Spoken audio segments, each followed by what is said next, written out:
You can support this show at patreon.com/ASA podcasting. Good work, civilian. Outstanding. The wasteland is a post-apocalyptic mess as the sole survivor wanders out about to see the rest. Nuclear explosions sending out the gamma rays from deep within the core, frozen atomic waste. From deep within the core, frozen atomic waste. Hello and welcome to the 415th edition of the Fallout Feed. We are the show who compares and contrasts Fallout experiences by playing through the same quest with characters who have been randomly assigned drastically different attributes. Welcome to the show. I am Andrew, joined this evening by Ray. What's up, Ray? Hello, hello. And Jess. What's going on, Jess? Hey, Andrew. Greets, everybody. We got lots of feedback to get through tonight. Big feedback edition. We'll start off with Jason and Clint, Jeff, Will, Eric, Keith, Katherine, SwearImNormal, Lee, Soph, Pip-Boy Steve, and TyRell. So thanks everyone for sending in feedback. Just a reminder, if you'd like to participate in a Roundtable project, you can scroll on over to asapodcasting.com, click on the little Fallout feed section, and there you'll see all of our character generators. Right now, we are playing through Fallout 4 in survival mode, and we are about to roll into the assigned quests.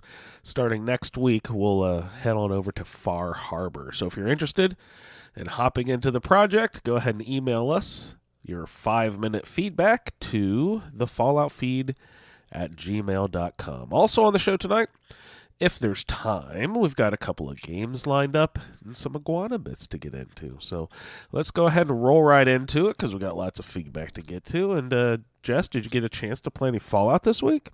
Well, first, I think we should compare and contrast possums. So, Clint, our friend from Australia, dropped in a link in general chat, and I clicked it, and it said possum dead, and there's a dead possum on a shelf. And I'm like, Clint, why are you sharing a dead possum? Oh, no. And then I clicked it, and it got up, and it was alive, and it's a live possum playing possum, and that's hilarious. It was cool. I imagine this is actually in his garage. That's what I think is like on his property. Oh my god! Their possums are so much different than our possums that I'm kind of baffled that they both actually do the play possum thing. That's what I was wondering about, because a guide to Australians, possums, and gliders. So because, in the interest of talking about Fallout, I pulled up a big old thing on different possum genuses and types, and wow, they have a lot of different possums down there.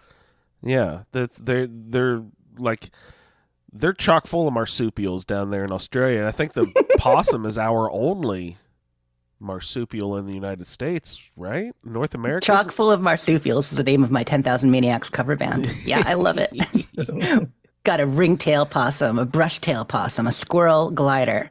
Anyway, thank you for the possum pick, Clint. Sorry, it derailed the show right away, but I'm really interested. You're going to have to tell us more about possums next time you're on. No, their possums are totally adorable too. Like ours look like giant rats, basically. Like these like.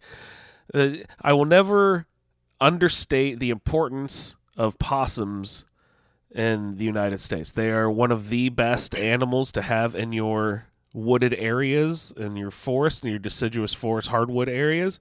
Because they eat ticks and they don't get Lyme disease, and they eat carrion. They get rid of everything bad on the forest floor. They're amazing animals, and they're really our proof that you have a healthy forest area in your neighborhood. So the presence of possums is a good thing. But everyone's always so freaked out by them because they're like, oh my god, they're so ugly. It's like, oh, but I love them.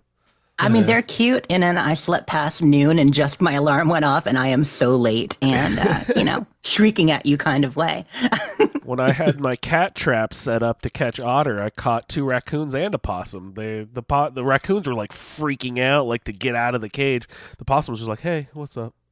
So I am curious about listeners, like how widespread possums are across the U.S. or where you live, like our kind of possum. Like playing 76, had you seen any possums in real life before you played 76? Because, I mean, I don't know that I really had ever seen a possum in real life before that. We don't have them in Maine area. Wow. They, raccoons and possums you probably do. I would assume so. Yeah. I mean, we had them in California. Raccoons and possums are our roadkill in Indiana. And they are they're everywhere here. The dogs keep them out in the woods, fortunately, because they are, really abhorrent to look at. I feel so offended every time I see one. Have you seen a baby one, though, like crawling on its mama's back? They're fucking adorable. I don't know what my problem is. I love possums. I think they're cute. People are disgusted by them. I'm just like, that's a reflection that you live in a good area. That when possums are present, you have a good natural balance in your neighborhood. No, every time I see a possum, I can't help but think of rodents of unusual size. Rodents of unusual size? I don't think they exist. Yeah. That's fair. That's fair. They are like mini ROUSs.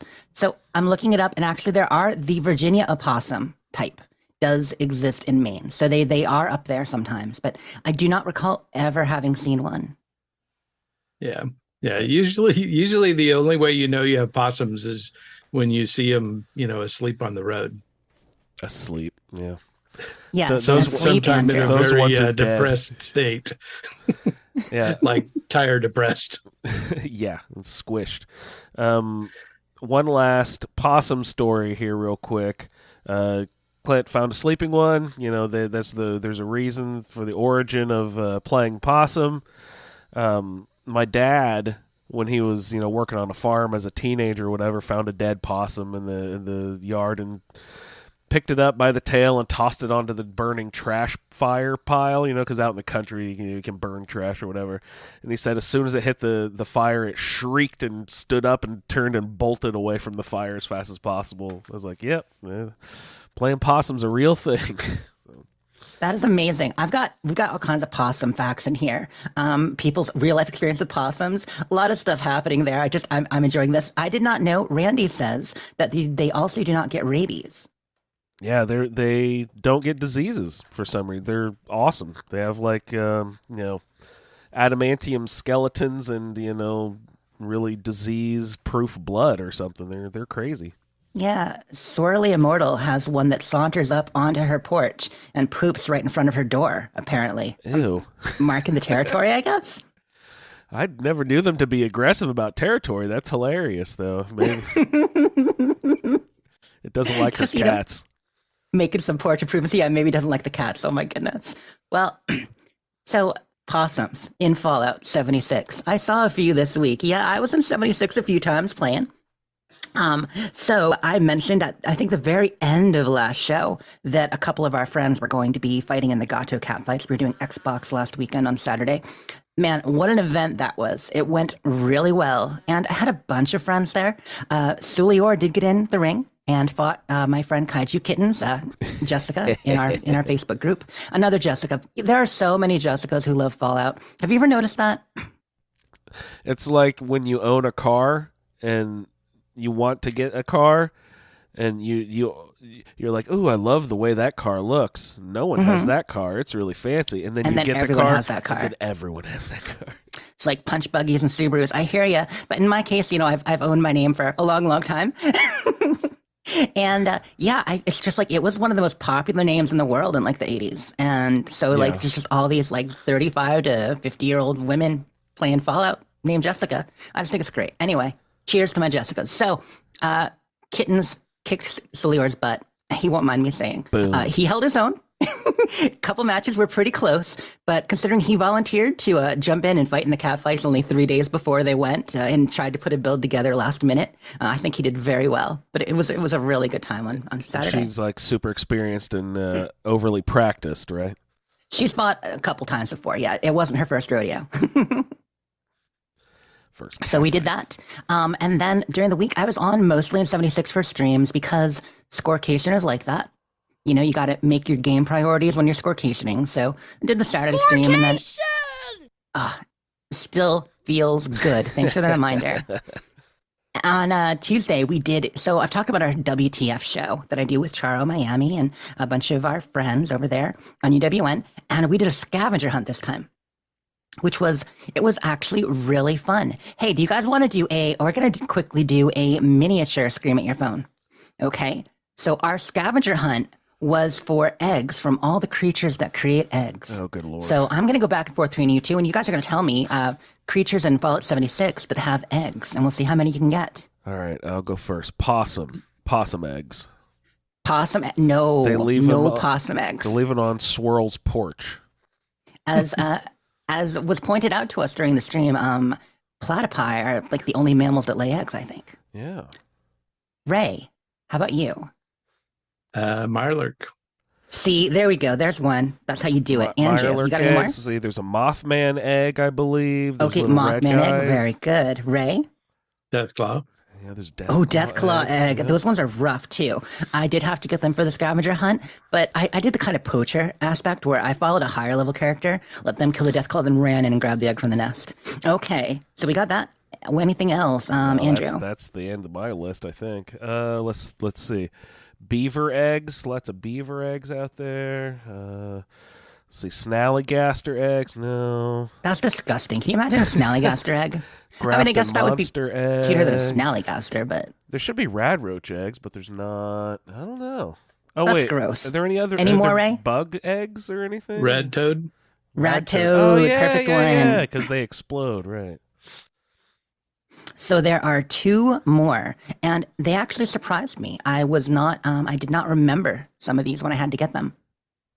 So besides that, there are frog eggs. So you know the little rad frogs that hop around, not the rad toads. The little blue guys, right. With the glowy arms. You're like, wait, they don't lay eggs that you can pick out on the ground. They don't. But if you kill them, or, rub them and gently put them to sleep, you can get eggs from their corpse. Huh. So, yeah, there are frog eggs. And I didn't write this out. What was the sixth one? There was a sixth one.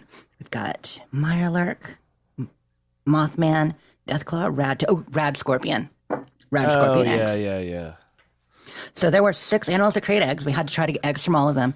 And rad scorpions are so weird. You can never find them when you want them. Nope. Every time I'm in a scavenger hunt challenge looking for rad scorpions across the wasteland, they hide.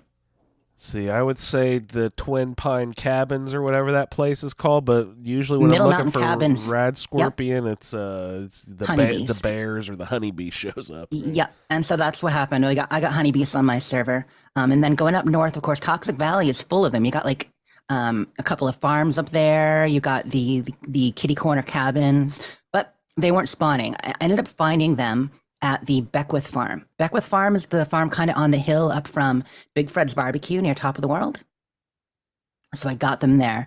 But it was just a fun challenge with friends. It's funny because we did it on PlayStation. And so my PlayStation character is only level 16 and doesn't have any locations unlocked on the map. So I was piggybacking on friends. They'd travel somewhere, I'd travel somewhere. I saw an event nearby, I'd travel there and then try to run to get to the location. So I came in last. The first 4, I was actually in the lead, but the last 2, I could not find the rad scorpion or the frog. Yeah, that's those. Gosh, I'm thinking frogs. The White Springs Pool, are they still there? Yes, they are. They're awesome. But when your friends get there first and kill them all, it makes it much harder to harvest their eggs. Bastards. But that was a great location.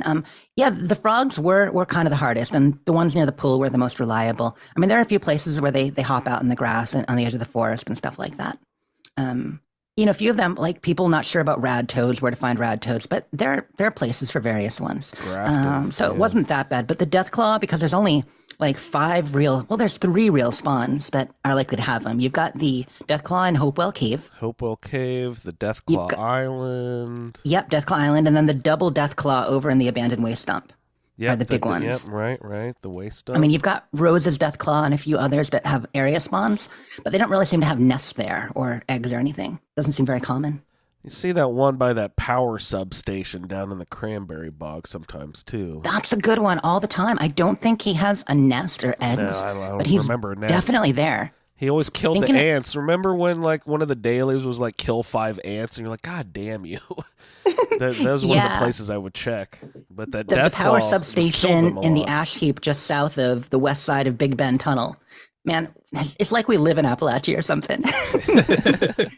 But yeah, you can find some good rad ants there. Yeah, he usually glows as Clint. Exactly. There's the one near Sunnytop Station too, near that power sub. Apparently, Deathclaws like power. No, they I do. never thought about I that. didn't ever put that together. That's hilarious. But yeah, there are a couple locations like that. So did that Tuesday. That was a ton of fun. And I did unlock a few new locations on PlayStation, doing it, of course. Actually, a bunch of new locations. So it was a good time. Probably so. And then we did camps on Thursday. So, like I said, all streams. I'm just going to tell you real quick about Thursday's camp. So we had Nina Alabaster and Enduril on. And you guys would appreciate some of those camps. There was a really pretty redo of the Huntsman Lodge prefab, which we almost never see like prefab camps on UWN because people, they build from scratch, of course. Sometimes you incorporate a prefab in there or a couple, but then you decorate around it. But she completely rebuilt it. Like she put it down and then she layered and rebuilt it and even gave it a basement, which was really, really neat. I don't get it. She built it and then destroyed it? Actually did destroy it some, yeah, and then put in new fireplaces. She used wall blueprints to get vines all over the walls to double that up. In order to do a basement, you know how there's that area under the one side of the deck that is basically perfect for a car? She actually destroyed it and slid the car workshop in there, the car crafting station, so that when you clicked on the car and used the crafting station, it would pop you underneath the prefab, and then it's open in there, and so you can build a basement inside the prefab. It was cool. So we did that. We did a fantastic little raider checkpoint. We did a monorail camp where someone built all the way up one of the monorails up to the very top. I give you the Springfield Monorail. And then Piece de Resistance, at least for you Simpsons fans. I know Siliore's a Simpson fan and a few other people in there. She had done the Stonecutters Lodge. I don't know if you're familiar with that Simpsons episode with the Stonecutters. Welcome to the club number 908. You have joined the sacred order of the Stonecutters, who since ancient times have split the rocks of ignorance that obscure the light of knowledge and truth. Now let's all get drunk and play ping pong. Of course, yeah. And the monorail episode too, since you're mentioning monorail. Well, I'm not a big Simpsons fan, but I got the references. But yeah, she really recreated that very well. It felt very much like you were in the cartoon. So that was really, really fun. Very cool. But that's my 76. Now for the Fallout I'm actually playing mostly lately, Fallout 4. Woohoo!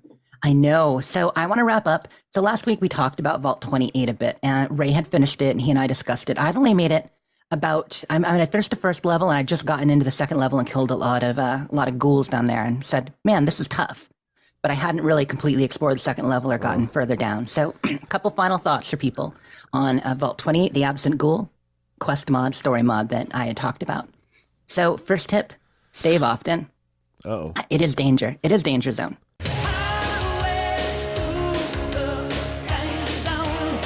And anytime you can find a bed, and there are plenty of beds in the residential area, just make sure and save because it is dangerous. Ray had mentioned that there were like 11 locks per floor, and I'm like, there aren't that many locks. Well, Ray was right, which he never minds hearing, I'm sure. What it is that once you completely clear a level and then you explore it, usually there's a hallway area and then there's a center area in a lot of these places, and there's a bunch of different ways to get there, and every way to get there has a lock. So you technically only have to lock pick maybe 2 or 3 locks to get to most of the location. But if you want to take your time, get experience and all that, you can lockpick all the other doors too. And once you get downstairs, the 3rd floor, which not going to spoil the story, although like Ray said last week, there's a bit of a Zax analog there. It is a very cool story. You definitely have to pick a lot of locks there. So, but I did those mirrors like you recommended, Ray, and I got more than enough lockpicks back. So that is a really good tip. Anyone in there who didn't hear last week, just check the mirrors. They often have soap and lockpicks in them, or stim packs. Very nice. And then let's keep on going. You mentioned there was a vendor, so I understand now. The story of the whole thing, it really flows. It really comes together a lot more on the 3rd floor. I mean, you get some of it on the 1st and 2nd floor, but a lot more on the 3rd floor. The vendor was awesome. I enjoyed that. And it's a lifesaver at the time because you're overburdened with stuff, and it's a way to actually sell stuff. But I'll also tell anyone in survival mode, that 3rd floor and the place where you find the vendor, if you're in there, stocked full of like food and drink and goodies. Like there's a shelf with 9 cans of cram. There's like 7 Nuka-Cola Quantums, all kinds of stuff. So it's worth doing there. At least 5 magazines in the place. We're talking actual perk skill magazines that give you a permanent boost. So that is probably the one thing about the mod that might be a little bit OP, in that not only are you getting some decent loot there and leveled enemies, so it's always difficult. Whatever level you're at, they are leveled to you, so they're always a bit difficult. There are 5 magazines. So, I got stealth boosts, I got trading boosts, I got energy weapon boosts, I got a couple of different boosts in there. So by stealth boost, is it the training manual, covert operations? It's the same, edition, not edition. So what it is, it kind of means that there's more in the game than you can use, because there's a maximum amount of perk you can get on that. But if you got 5 magazines in there, that's 5 magazines out in the wasteland. You don't have to find as much. They're not in your face. They're not in your face in Vault 28. But there were 3 or 4 of them were in the schoolroom room. So if you're in the schoolroom room, make sure to look out for magazines. Well worth it. Boom. I still need to go over there and do that one. The most evil boss was Dr. Pharaoh. Did you run into Dr. Pharaoh, Ray? And did you survive your first encounter with him or no? Not the first one, no. Same. Oh my gosh, you guys. So yeah. When you go into research, watch out. Once again, save often. I thought about warning you last week, but I thought, nah, that's something she should find out for herself. I'm glad you didn't. I did lose a good 15, 20 minutes of gameplay, at least. I'm a little cocky, but it was exciting. And that's partly what survival's about. Yeah, it was a well-placed hand grenade is your friend. Very much so. And then the final thing I want to mention about it is that we talked about how you left last time. There is actually a back entrance out. So they do the classic Bethesda thing where you can loop around and find an easier way out once you get to the bottom. But because you have to go back and turn something into an NPC on the first floor, you might find yourself just using the elevators anyway. Final tip, if you have dog meat with you, and this gets to the next part of our gameplay, he's going to have trouble. So he's great in there, running around, having a good time, just doing dog meat stuff. When I tried to exit the location out the back door, we take an elevator to this cave, and he would get stuck every time. Basically, once he's in that cave, he's upset. He can't move. You can direct him to go places. He can't move. He's stuck. Oh, no. So I spent about 2 hours of gameplay trying to save my dog meat. Were you successful? Ultimately successul, yeah. Dog meat didn't have to live in a cave forever, but I don't want to lose basically, I tried a bunch of ways to drag him out with me. I tried to do all this. So ultimately, I had to go down back into the vault and dismiss him there and tell him to go back to Red Rocket, and that wasn't working. But when I went back to find him, undismissed him, and then reset my fast travel settings so I could fast travel from that location to just to a settlement, because you can change on our journey fast travel. You can change it from settlement to settlement to fast travel to any settlement. So once I actually fast traveled to settlement, after having dismissed and re-enabled him inside the vault and not out, not in the cave, it worked. But yeah, it took me about 2 hours. And when I was just so worried about my dog meat, like I would go, when I tried dismissing me to Sanctuary, of course I had to walk all the way back to Sanctuary because I only turned off the fast travel to be able to fast travel to any settlement that I own without being in another settlement once I got desperate because it was 2 hours. But yeah, so I hiked all the way back to Sanctuary to see who's there. He wasn't. I'm checking every doghouse, I'm checking everything, tried to dismiss him to Starlight, ran all the way to Starlight, couldn't find him there. It was a real pain, but we got it. So yeah, just if you go in there, maybe don't bring a companion, or if you do, just be prepared to understand that you may have to dismiss, rehire, get out, fast travel, and he will hopefully eventually show up. Yeah, I don't want to lose my cat meat, definitely. Good Lord. Mm-hmm. Yeah, I went back to Vault 81 because I needed to. I had gone in there to buy some stuff and ended up, I got the message that the kid had been bitten by mole rats. So I'm like, oh crap! Okay, I can't just leave him there dying. Oh no! Mm-hmm. But so back in Vault 81, now I didn't have to go fight the mole rat, so I don't have mole rat disease, because my mod that lets me go in the back door to get Curie, she gives you the serum. And so I had it in a chest in Hangman's Alley. That's awesome. Yeah, actually, I think I can have Curie make me a mole rat serum too, now that you say that, because Eleonora, the Eleonora's Tweaks mod that I use, I think there's a setting to have Curie make that. So that's a good thought.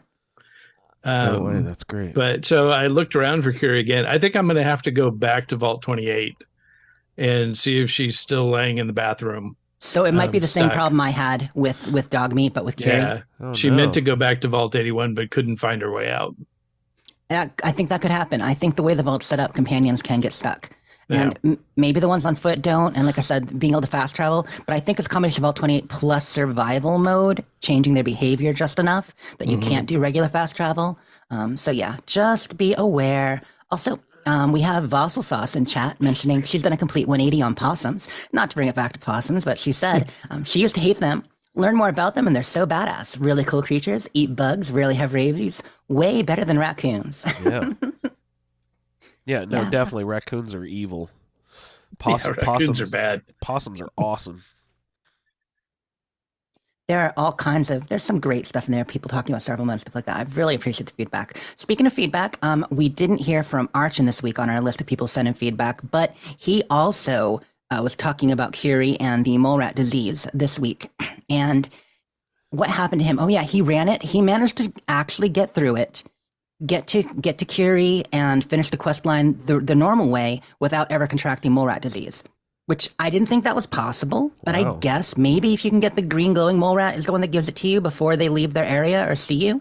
I don't know how he made it through without it, but he managed to do it without getting mole rat disease. And then he crashed, or didn't save and died and had to do it again. And I don't know if he managed to do it a second time without getting mole rat disease or not.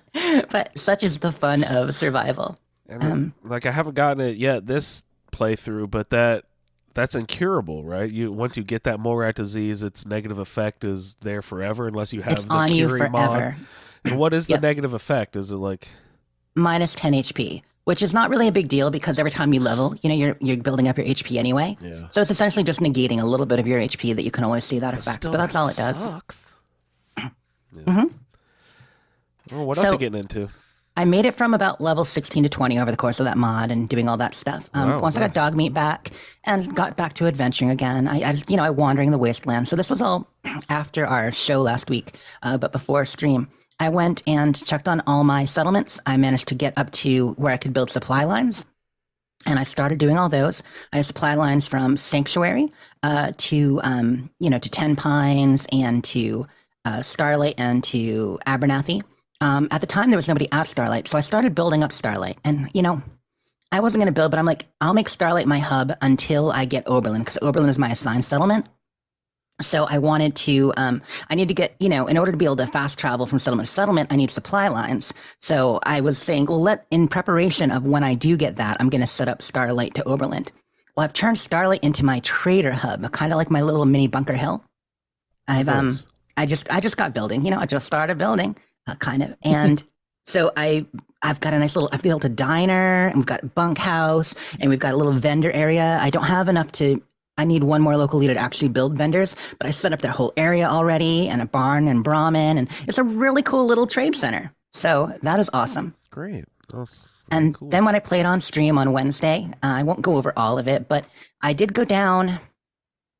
I said, now I need to unlock Oberlin. That's my next goal, my assigned settlement. So I started going down and I was distracted by, of course, the Cambridge police station signal. So I went and I helped Dance because I was worried that if I didn't go and help Dance with all that pew, pew, pew in the background and something would happen and he'd get glitched and I wouldn't be able to work with him. So, so I went and I saved him and he's like, good work, civilian, outstanding.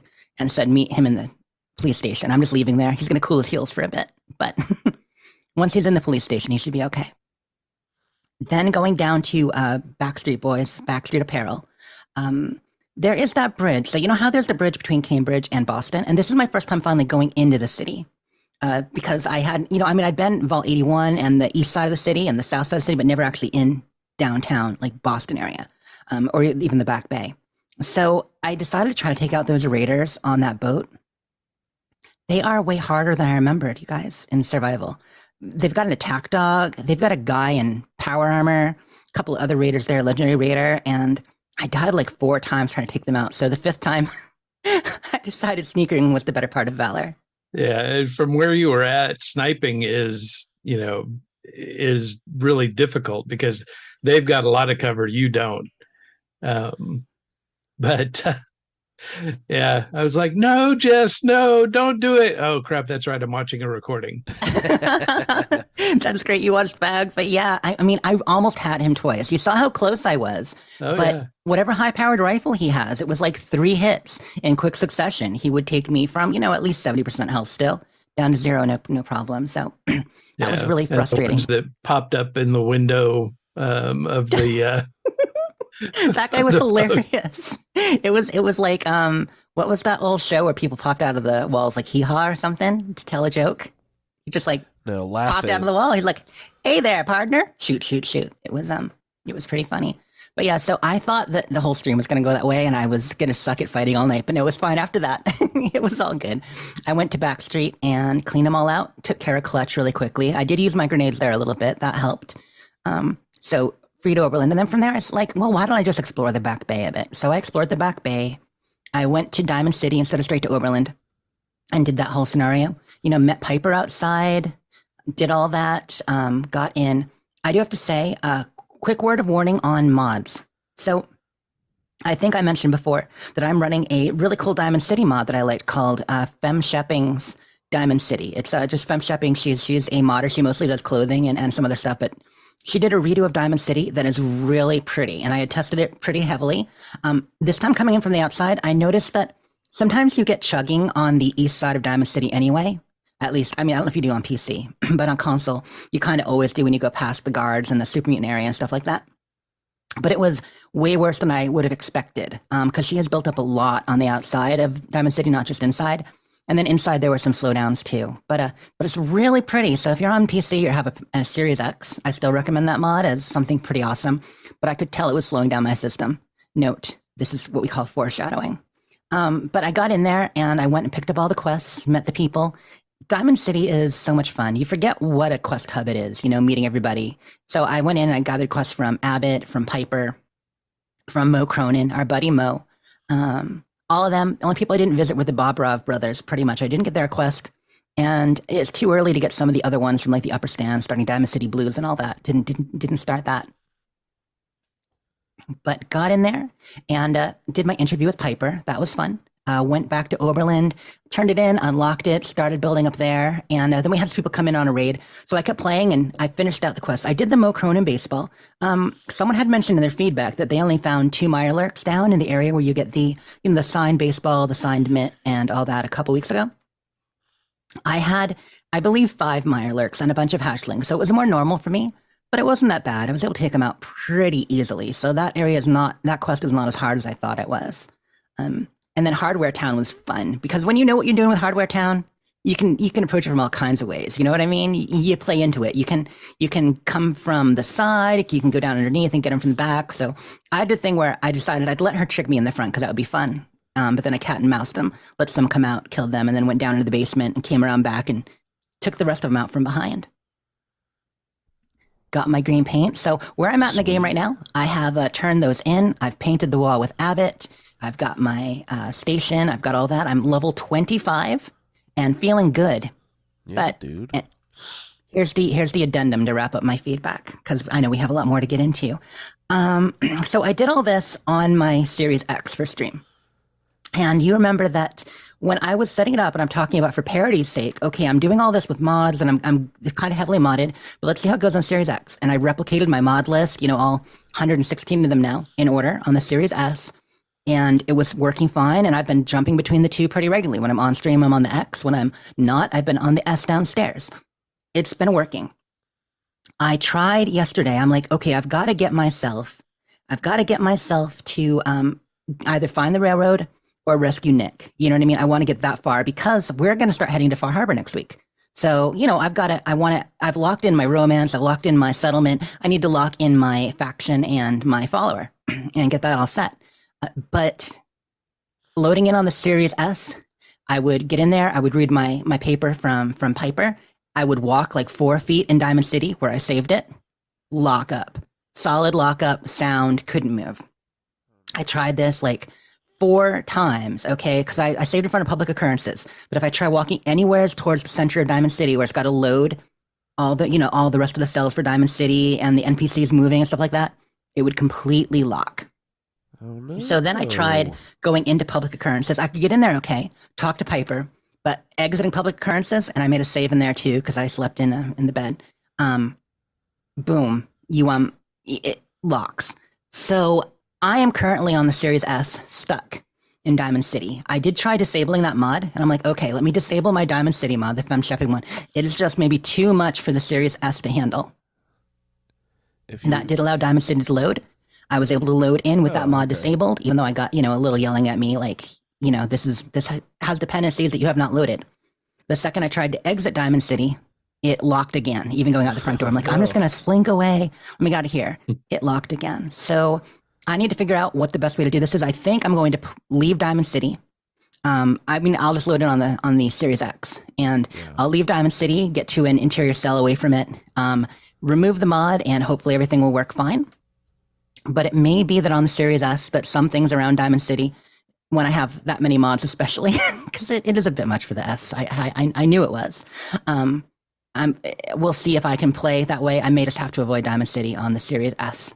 Yeah, that's going to cause trouble with the Nick quest, especially later on. Yeah, but it'll be fine on the other Xbox. And so, that's good. The thing that is a little bit upsetting here is that on my One X, on my old, last gen Xbox, my One X, that's technically more powerful than the Series S on the graphics department. Like the Series S has a better CPU, it's more balanced, it's faster, it's got faster memory.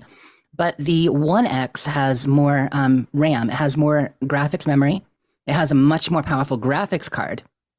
And that seems to be what makes the difference there. Because I had pretty much as many mods on the One X, even though it was last gen. I even had Diamond City mods, and it would run fine. I mean, it would chug a little bit in Diamond City, but not that bad. So there is a difference between the One X and the Series S, at least when it comes to loading these mods. Well, good luck with that, and I'm hoping that you don't, get a couple of weeks down the road, and then all of a sudden realize, oh no. That's my fear, but I think I'm going to be fine, and hopefully I'll be able to still play on both systems once I uninstall the mod and save elsewhere and load back in normally. But if not, I'll just have to avoid it sometimes. But, hopefully Far Harbor and other places don't have this issue. And I haven't even been, to downtown yet. But I don't usually, I have Boston-less enemies and a few other mods. I don't find that downtown is usually bad for me. But this is my first time doing it on the Series S. And I was thinking of the performance as being equal to the One X. And as I can tell from Diamond City now, it's not. So I may face some of the same problems that some of our friends are. We will see. That's funny. I meant to click into it and read it, but I just saw an article earlier today talking about the Bermuda Triangle of downtown Boston with crashing. Yeah. It's funny. There's a couple of Bermuda Triangles. So Cosmo mentioned the Bermuda Triangle of settlements up there with a Sim Settlements article. Abernathy, Red Rocket, and Sanctuary talking about how, the game loads cells into memory. And so when you have like 3 settlements, if you're in the right position where all 3 settlements are within your U-grids to load, default 5, but a lot of us set it to 7 or 9 or more on PC. It's too much, and it will often crash the game there, especially with Sim Settlements and that kind of AI acting. And downtown is like that too, for sure. Wow. Well, good luck with that. Hopefully yeah, that's it for my gameplay. I'm sure it's going to be fine. I just want to let people who are crashing know I feel your pain. I fought against it for about an hour and a half last night, and I know there's ways around it. I'm just going to have to escape and reconfigure my mods a little bit and try again, see if I can get it to work.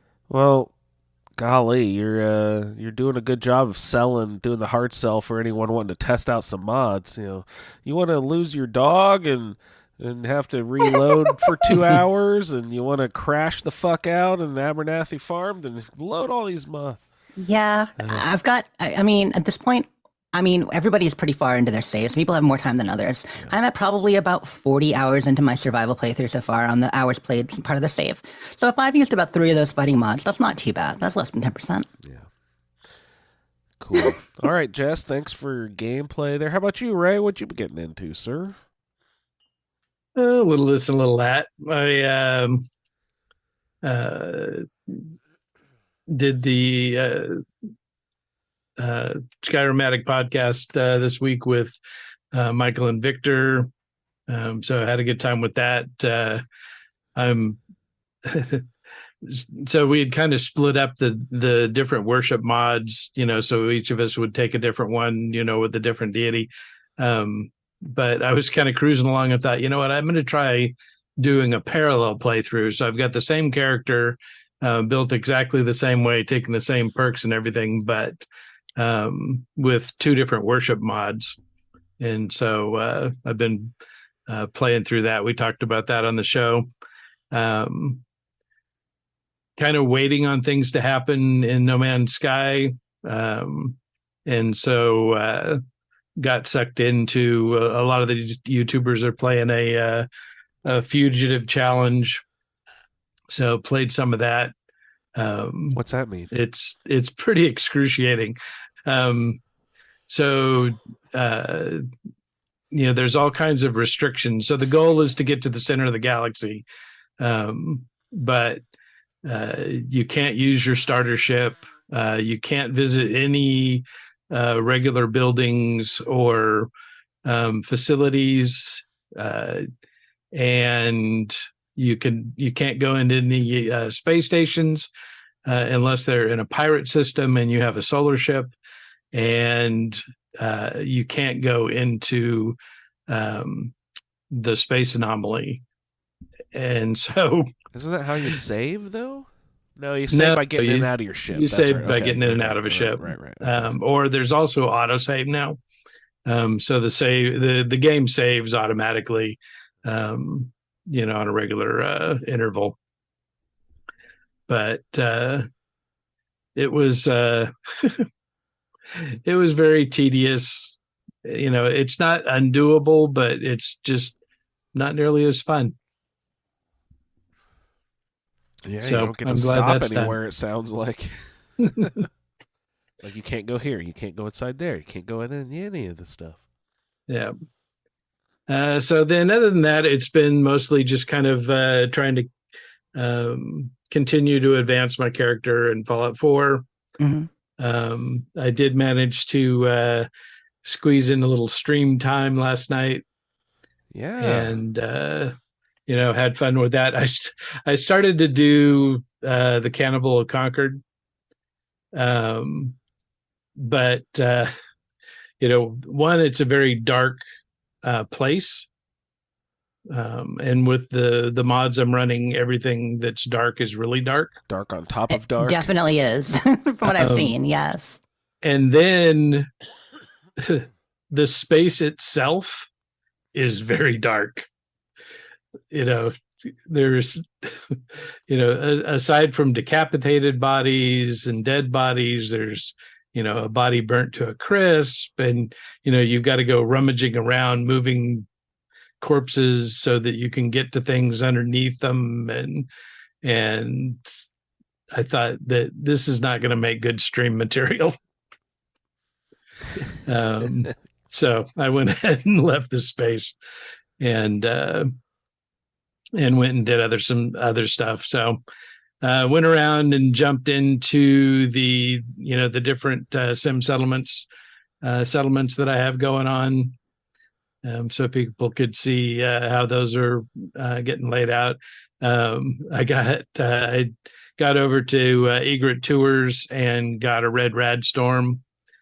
And so I had you to got get the red rad storm. Yeah. Those are intense for sure.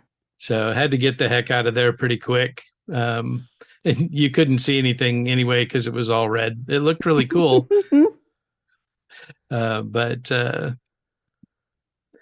So I went on a little tour of the Boston Underground house.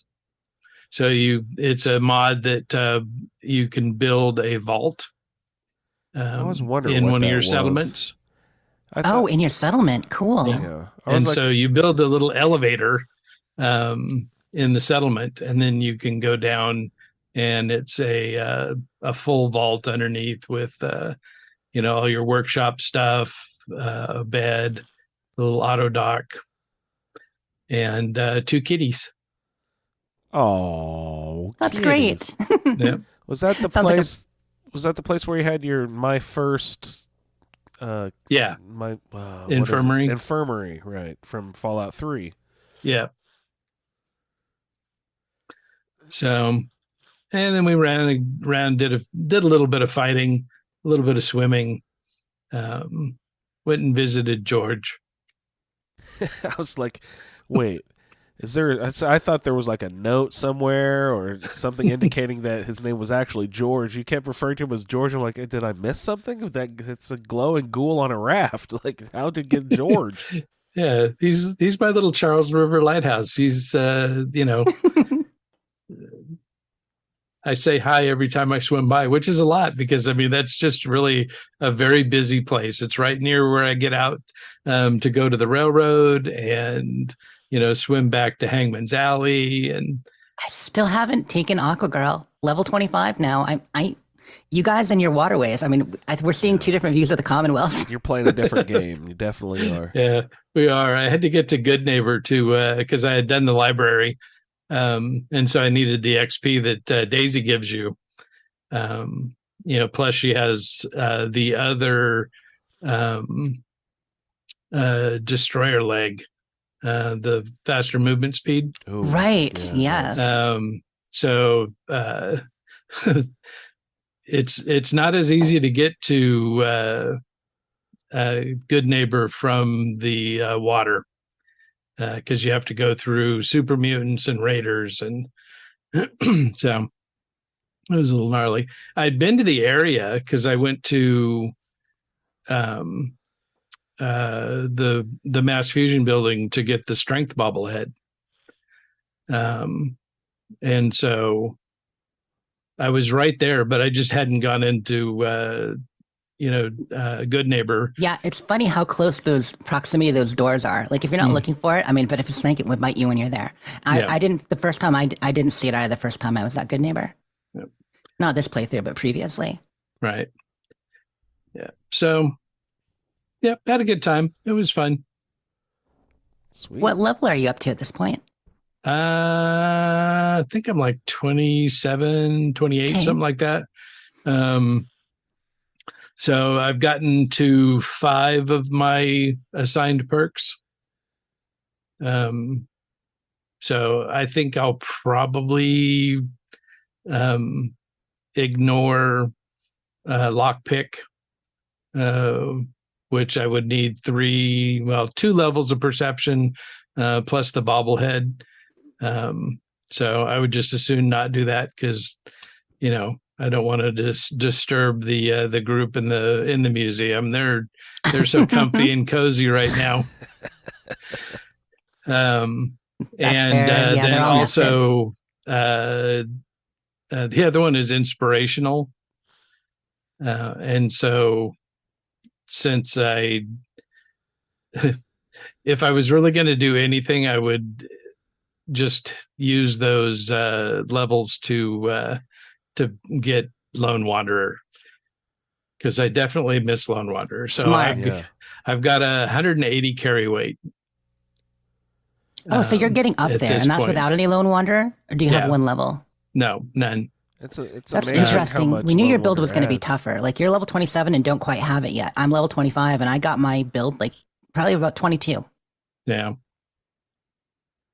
Yeah, I'm not going to get hacker just because that would have to increase my intelligence, and that would decrease my idiot savant, and I don't want to play that game. I'll get a robot if I need to hack something. Yeah, I mean, I can't even remember the last time I've taken hacker in a character build. Yeah, I like getting it, but it's not that valuable. You can do a bit of hacking, and then obviously you can instruct others to do it. Yeah. But ultimately, if you play a character long enough, which I know you don't always, Ray, is that you can get to a point where you do cover most of your bases, and you can start getting extra stuff. Like once your level's in the 50s or 60s or more, you can finally start getting like some of those fun quality of life perks. Does it really go that high? Yes. It's so funny. Looking at like Xbox friends list, there are people out there, like people with their level in the 200s. And I talked about before, like, I think I tapped out around like 116 or 123 is like the highest I ever got. I cannot imagine breaking 200 on a single character, but there are people doing it. No way. Wow. Yeah. I think the highest one I've had is in the mid 60s. I feel like the survival playthrough could go higher than we're used to because all the extra XP for survival, the fact we're forcing ourselves to go through all the DLC, which is going to keep you playing on the same character, you know, like all that is going to make a bit of a difference. And I don't know. I think a lot of us might hit some personal records on this one at the rate we're going. I mean, especially Andrew, who's already probably level 40 or something, 50 now. Yeah, low mid 40 somewhere. Yeah. Mm-hmm. Starting to get Party Girl too. I haven't taken that one yet. Just 'cause I'm not drinking a lot of alcohol, and I'm wondering, will that change my behavior if I get Party Girl? Will I then start just chugging booze all the time? I mean, why not, right? If it helps. Although it can depress, I mean, it depends on the booze. It'll depress your intelligence, right? Potentially.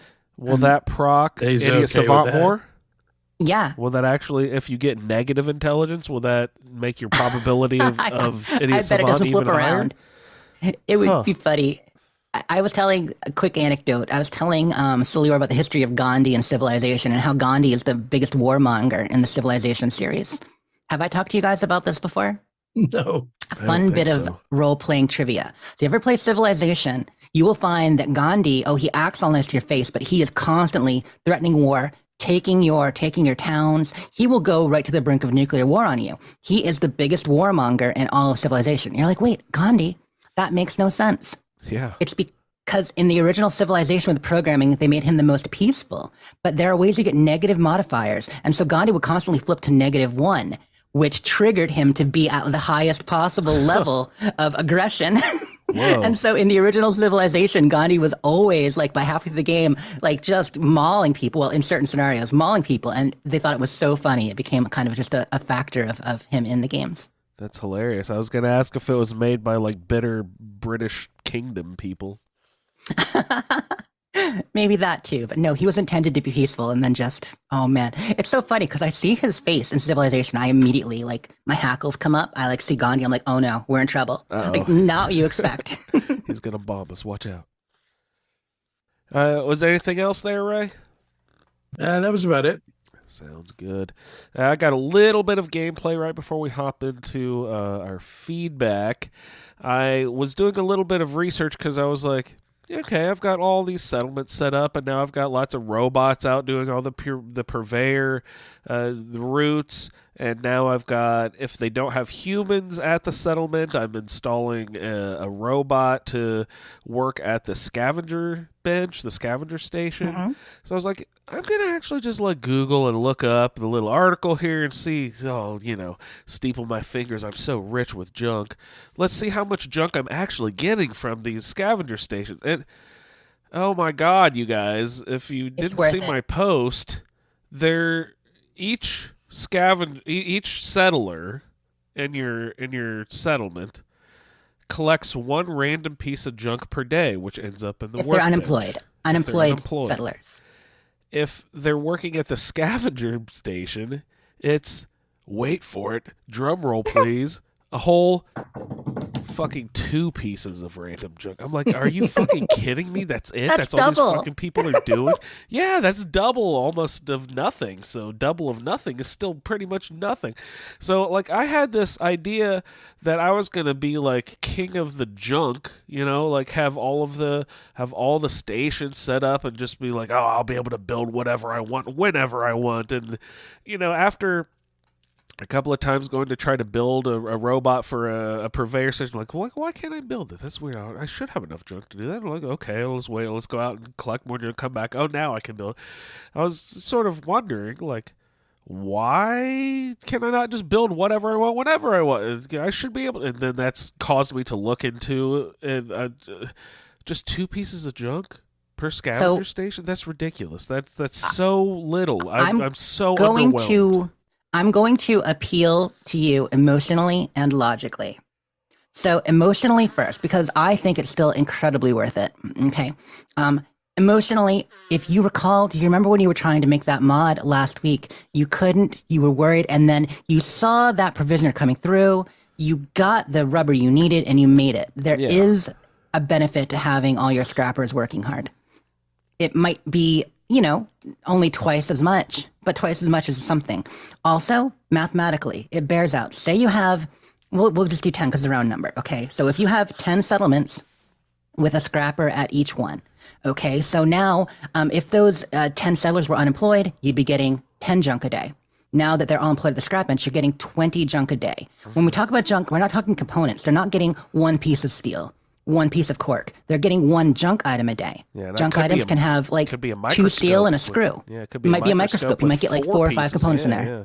So if the average number of components per piece of junk is 3, say you have 10 settlers, 2 junk a day, that becomes 20 junk items, and then 3 components average per junk, you're getting 60 component pieces a day. Whereas if they were, fun employed, they'd be getting at most 30, plus they'd be detracting from the happiness, because as soon as you have as many as 4 unemployed settlers, your beacon stops working, it stops growing. They also negatively affect happiness. So by having them employed, you get that. Now, the other thing you learn, though, that does make this bad is that the maximum junk per settlement for them to do this, the formula is 100 junk plus the number of settlers you have in the settlement times 5.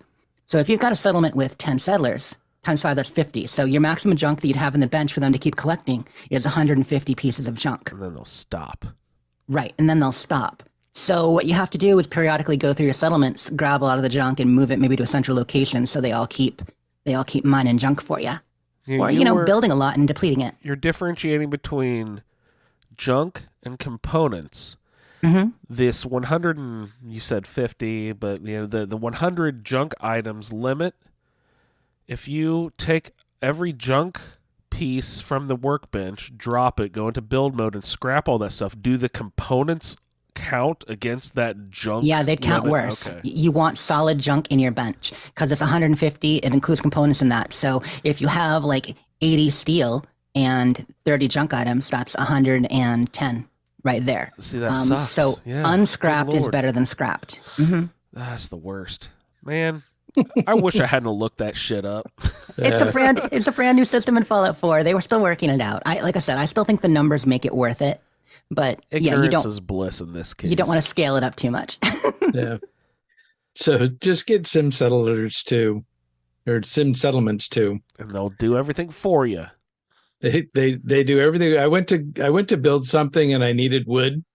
Oh, I was like a hair away from the level I needed to get big leagues for, and so I thought, all right, I'll just build some shelves. And I looked. And I had 27,000 wood. Yikes. That's a lot of wood, Ray. Yeah. And I had something like 14,000 steel.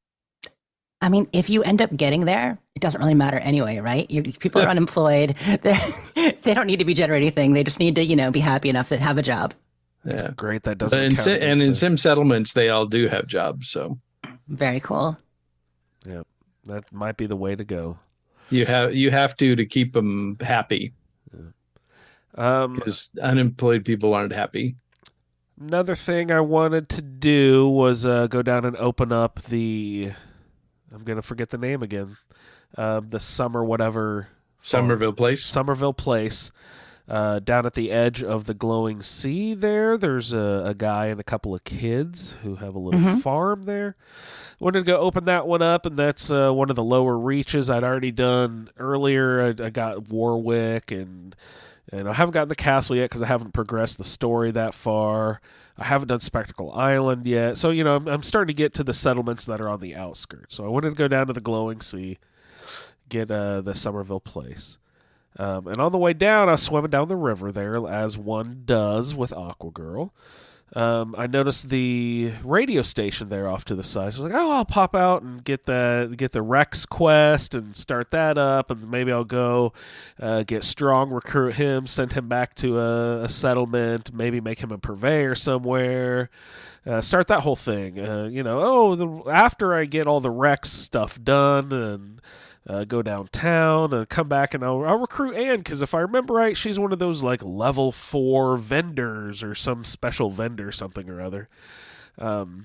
And then I walked into the radio station just to see if I could kick off the Rex quest, and I talked to Ann, and she says, "Oh yeah, back in the day we used to put on live plays, and I was the seamstress for the backstage production, and I used to always make all the costumes, and I really miss doing that. Now that we're a radio station, we just do audio plays. You should really listen to those, by the way. We do some good stuff." And then I was like, "Wait, is there a station for them? Can you listen to audio plays that they produced?"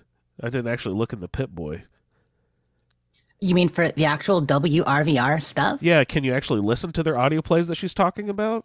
Yeah, I mean, there are mods there that add more holotapes to around? it.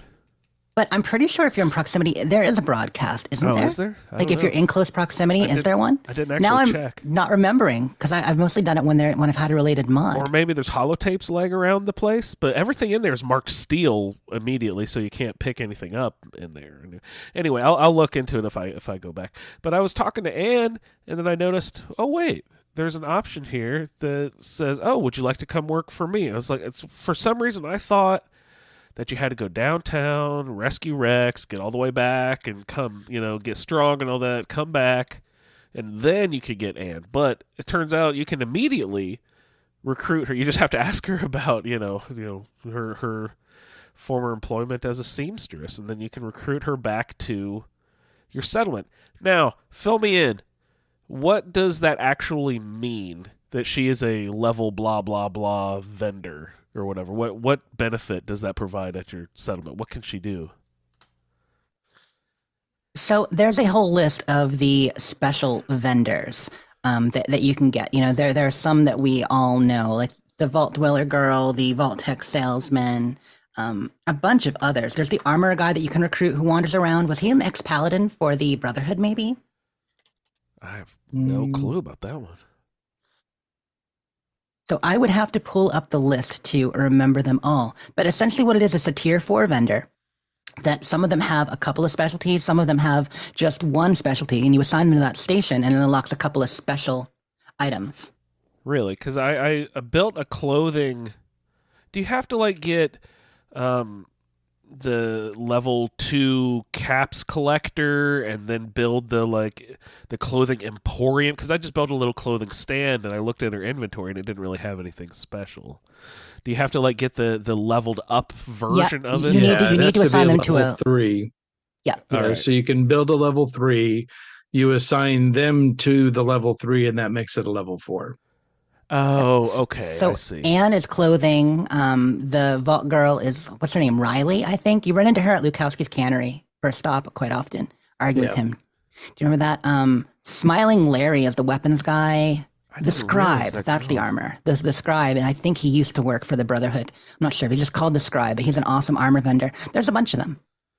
Very cool. So, eventually I'll get Caps Collector and play around with Anne and see if I can get her to... That's another fun project, getting all those tiered vendors. I'll look into that. All right. And the last thing I wanted to mention for my playthrough, head on over to Twitch and you can re-watch a stream that I did. We all streamed this week. You can watch my stream. I ran through that the quest mod that Jess set up for us called Raider Prom down there by Vault 88. So if you'd like to check that out, I had a really good time running through there. I thought it was a really nicely set up little mod. It didn't take hours and hours to get through. It was a pretty quick, maybe 10, 15, 20 minute type adventure, and I definitely took my time and read all the terminals and fought stuff. But I liked a couple of highlights. I liked the it's like they're making fun of prom, right? So there was the photo booths that they set up, 2 nice little photo stations, one of a beach scene and one of like a pristine motorcycle and stuff like that. I like their 2 little photo sessions. They had a petting zoo, which I thought was really fun. Like they had and I didn't want to fuck around. There's a bear up there, so I didn't want to fuck around with that. But luckily, if you look on some shelves, they gave you 30 grenades or something right off the bat. So, and since I had just taken Demolition Expert, that was super useful because good timing for you. Yeah. So I had the I could aim with the little the arch, and I could like bounce grenades off of walls and hide behind stuff. So that was really sweet. And the story through the terminals was pretty neat between, I'm gonna forget their names, like Sally and someone else, I think. But it was pretty cool. I never actually ran into them because I would open the door and toss in a grenade and close the door really quickly before I actually had to fight any of the bosses at the end.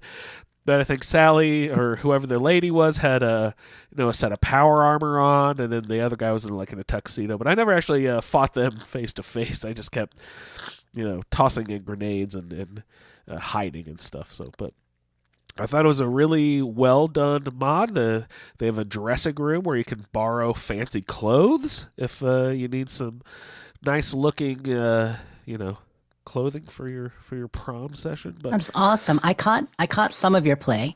It was fun seeing the throwing arcs that you were doing, and you actually did it Saturday night while I was doing the Gato stream. So that's why I missed most of it, but I caught the end. Yeah, I started just as you guys were finishing up and got through it. Like I said, it's not a huge, big one. It's not going to take you hours and hours to get through, but it's definitely a fun little place to get through. Really well done. I liked all the objects from the real world that they took. My one complaint would be they had a nice disco ball set up in the dance hall at the very last room, but it wasn't spinning. Yeah. It's like, why could they not have that functioning? Is there an electricity issue that's a settlement object and that it has to be established in a what's up with that component? That was unfortunate because that would have been a nice little ad. Yeah. But I liked all the little radios in that last dance hall room. That was very fun. Very cute. So SwearImNormal is asking, where's Raider Prom on the map since you found it? I mean, I know it's kind of down southeast, right? South Boston, but I don't remember exactly where. If you know where Vault 88 is, it is directly northwest about 40, 50 paces. It is very close to the... So around Hyde Park? To the pit where, if you go directly west of Hyde Park, it is in a barn, like a metal-sided... utility shed, bigger than a shed, like not quite a massive garage, but it's in a building, and there's storm doors, look like going down. So it says Raider Prom, like as you approach the building, you discover the location. So. I'm glad that it's just called that. Like they just make it very clear for you. Yeah, I want to check that one out before Far Harbor. And given how far we're getting, like the fact that we were doing 4 weeks of open play and then moving to Far Harbor and starting that, and originally I was feeling like maybe we need 6. Well, the truth is at this point, we kind of did. I'm glad we're going. We got to get the show on the road before Starfield comes out and all that. We got to get into our gameplay. But I think some of us are going to be hiking back and forth from the island back to the mainland to keep doing quests in Boston too. Well, I also wanted to hit up. I'm going to forget what it's called. It's not called Madhouse or Mad Rock or whatever it's called. Yeah, it's Mad Rock. Yeah, Mad Rock. I want to hit that one up too before I head over to Far Harbor. So I was thinking maybe if I stream this week, I might try to tackle that one, see what that one's about. That would be fun. I haven't heard anyone report back on that one yet. Before I get corrected, I did double check. So there is no WRVR. They don't actually have a broadcast. Closest you get is because you hear the Trinity radio station with Rex on it, using his best radio voice, calling for help. So you get that. But yeah, the only WRVR is the mod I've used, which the mod's pretty good. It's a good station. You get a DJ, Casey, voiced by Casey Mungio, and it's a good mod that I install whenever I have room, just to have, more variety of radio. It's just weird because Anne specifically mentions you should listen to our audio plays. They're really good. Like, okay, sure, I'd love to. Give me a holotape or something, or I would assume that there'd be a broadcast or something. That's because you got the classical radio, you got Diamond City, you got Radio Freedom, and then I'm looking up all the individual signals, and I'm not seeing it there, so I guess there isn't. I just didn't want to, misspeak. And I always use that mod, which you wouldn't think they would make a mod for the station if there was one already. Yeah. Is there a Raider radio in Fallout 4, or is that only 76? Nuka World. The Nuka World radio there. Oh, right. With Red Eye. Yeah, yeah, cool. Awesome. Looking forward to that. You guys play a radio station generally, or you listen to the background music? What do you have playing when you're playing the game. If you're not streaming, because I know streaming, sometimes they'll flag the songs. You know They what I will. mean? So you don't want to be streaming and playing like, Diamond City Radio or anything. But what do you guys usually have on in the background when you're playing? Do you have a Pip-Boy radio station going? Rarely. Do you listen to Yes. the in-game music, or do you turn that off too? Do you just have the sounds, the game, the environment sounds, or what do you listen Yeah. to? So not even the what's the guy's name? Enon Zur or whatever? Enon Zur. I mean, the ambient soundtrack is pretty great. The music. The way I do it is obviously on stream. I put background music on a lot of the time just to kind of set the baseline. But I do use a mod called Faded Glory, which is an awesome mod, and it kind of doubles the amount of incidental music in the game. So you put that on, you turn up the music, you get the original Enon Zur music plus this guy's extra music, and some of it's really good. So sometimes I'll play with just listening to that. And then I listen to my Pip-Boy when I have those moments. So like if you're going to be fighting a bunch of super mutants, or you're just going to go in all gonzo and fight through an area, I find the classic Diamond City Radio soundtrack gets me going. You know, Butcher Pete and all of our favorite Wasteland classics. That's when I put the radio on these days because I've heard it a lot. Yeah, once you've heard the 13 songs over and over again, you get a little repetitive. But I will say, I mean, I don't know. I think Fallout 4 might be the best radio. I know Mojave. I know Radio New Vegas. Some people prefer, but I don't know. I think Fallout 4 might be my favorite of all the radio stations. I definitely like Diamond City Radio more than the 76 one. Yeah, I love some of the songs 76, but then there are some that I've had enough. Yeah. Had enough. And I got a little flack for expressing this opinion earlier, but I kind of liked the soundtrack before they added the Linda Carter songs, because they added a few, maybe 2 or 3 Linda Carter sang some songs, and they put those in the soundtrack. But before they did that, I thought it was stronger. But to each his own. Yeah, I love Good Neighbor. I mean, I just love that song. I think it's pretty great. Yeah.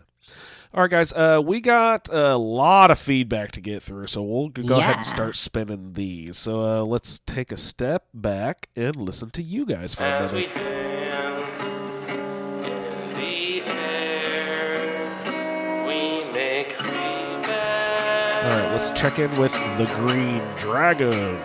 Hello, this is Jason, aka Green Dragon.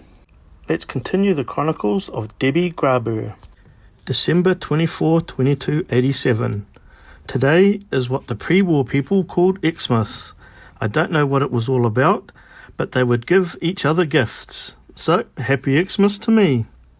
I'm holed up in an alley that some raiders had taken over. My power armor took a lot of damage when they ambushed me. I've heard there's a settlement somewhere around here called Diamond City. I'm going to try and find it and hopefully get my armor repaired. December 25, 2287. Finding Diamond City was a lot easier than expected. As it turned out, it was a short walk up the road. As I approached, gunshots started ringing out and I found a group of super mutants attacking what turned out to be Diamond City guards. I propped my sniper rifle on the bonnet of an old car and started picking off super mutants at the back of the mob. After that, getting into the city was easy, and now I'm getting ready to sleep in a bed for the first time in days at the Dugout Inn. December 28, 2287. I picked up what I needed to fix my armor and also bumped into some settlers in the street on my way back to Hangman's Alley, and they've decided to come with me and settle in the alley. It took me a couple of days to fix my armor and another trip to Diamond City for more parts. While I was there, I heard about a detective that lives there, but had gone out on a case and not returned. So once my armor's ready, I'll go check out where he was last known to be heading. December 30th, 2287. I finally found it. It was being held captive in an unfinished vault by some sort of fancy raider gang, and the person it was looking for had joined the gang. I was surprised to find Valentine was a robot, one of these synths I've heard about, which after hearing what the people of Diamond City were saying about synths, I found surprising they would let something dangerous like it be allowed to stay there. Anyway, I hope it will be useful. I'm meeting it tomorrow back at Diamond City. January 17, 2288. After meeting with Valentine, he put me on the trail of someone or something called Kellogg. It's getting hard to know what's real and what's not. It took me a couple of weeks, but I found him hiding out in the ruins of Fort Hagen. I had to drop several stints before I found him. I tried asking him about the Institute, and he got even more aggressive, and when I started to back off, he attacked me. After searching him and his office, I found a mechanical device in what was left of his head. I had to scrub the inside of my armour. But Nick thinks he knows someone who can help decipher this gadget, living in another settlement called Good Neighbour. January 19, 2288. We got to Good Neighbour and found this Dr. Amari working in this weird establishment that let you dream what you chose or something like that. The synth got her to hook us both up so I could go through Kellogg's memories stored on the device. Through that, I found out the Institute uses teleportation to get in and out of where they're hiding, and that Kellogg's current task is to hunt down a runaway scientist named Virgil, who is thought to have hidden in the glowing sea. January 21st, 2288. I've spent the last couple of days getting ready to leave and head to the glowing sea, and I'm a bit apprehensive about this trip, but I've come so far already and I want to see the Institute for myself. February 3rd, 2288. I've set up a base camp at the Egret Tours Marina, and I'm going to stay here for a few days to do some repairs and gather some resources before I enter the glowing sea. February 5, 2288. I found a house close to the train tracks that belonged to the Kelly family. In the house, I found a note leading me to a key and a private vault underneath the Kelly house. Upon entering, I had to destroy the automated defense turrets. When I got inside, I found a message on a terminal saying Mrs. Kelly worked for Vault Tech. In fact, she was working for Vault 111, the vault I entered when I first set out on my own. Unfortunately, when the bombs started dropping, she didn't make it to the vault, and Mr. Kelly had to shut her out to save the rest of his family. Apparently, she did not die, but was turned into a ghoul, and she managed to get into the vault, but was very aggressive, so Mr. Kelly took their child deeper into the vault and turned on some sort of testing program to try and confuse Mrs. Kelly. The first room I entered in the testing simulation was like a pre-bombs house, but as I was about to head to the next area, I was attacked by a glowing one. This kept happening. I'd enter a strange room and then be attacked by glowing ones. The last room of this program must have been broken because it did not make sense. Floating bits of road, rock and metal with dozens of glowing ones all over the place. I took out the ghouls in my way and got out as fast as possible. Once out, I followed a rough dug tunnel until I found what must be the remains of Mr. Kelly and his child. When I turned around, I saw another glowing one, so before it noticed me, I got its head in my sights and put a bullet between its eyes. I then noticed the girl was locked in a cage, and beside the cage was a badly written letter. It appears after killing and eating her husband and child, Mrs. Kelly locked herself up. February 9, 2288. I am now ready to enter the glowing sea and find this runaway scientist, so tomorrow I will set off. February 17, 2288. I eventually found Virgil deep inside the glowing sea. I had the help of the Children of Atom, a crazy cult living in the bottom of one of the craters. I almost lost my only lead when I met him, since he is a super mutant, but he somehow retained his intelligence. After that misunderstanding was sorted out, and I told him Kellogg was dead, he told me I needed to get a chip from a special kind of synth called a Corsair, and he set up a tracking program on my Pip-Boy. I then need to get it decrypted and come back to see him, and he will have worked out plans of how to build a teleporter that will use the Institute signal to teleport me there. March 13, 2288. I must have got more radiation than I thought because I collapsed shortly after getting back to Hangman's Alley. Luckily, the settlers there looked after me. I'm going to rest here for a couple of days, then head over the river to the CIT ruins and start looking for a Corsair. March 30th, 2288. I found and took down the Corsair, also some raiders that were in the same building. My armor took a beating and I even took a couple of hits. I headed to Diamond City to get some medical supplies and fix up my armor. I thought I would be there for a month at least, but my wounds healed up in a couple of weeks. By then, my armor was fixed, and I had talked to the synth about getting the chip decrypted, and he suggested some group calling themselves the Railroad that claim to rescue enslaved synths from the Institute. I don't understand how anyone could think a machine could have self-consciousness. They're programmed machines. None of it is real. Of course, I kept these thoughts to myself. April 4th, 2288. The synth took me to the Railroad, where we worked out a deal where they would give me the information I wanted in exchange for the chip. I had no choice but to agree, so now I'm heading back to the marina to prep for another trip into the glowing sea. April 17, 2288. I'm back at the marina after seeing Virgil, but something is wrong. I was attacked by a giant red scorpion on my way back, and it tore my armor up and even got me with its stinger in my leg. My insides feel like they're burning up and twisting in knots at the same time. I don't know what's happening to me.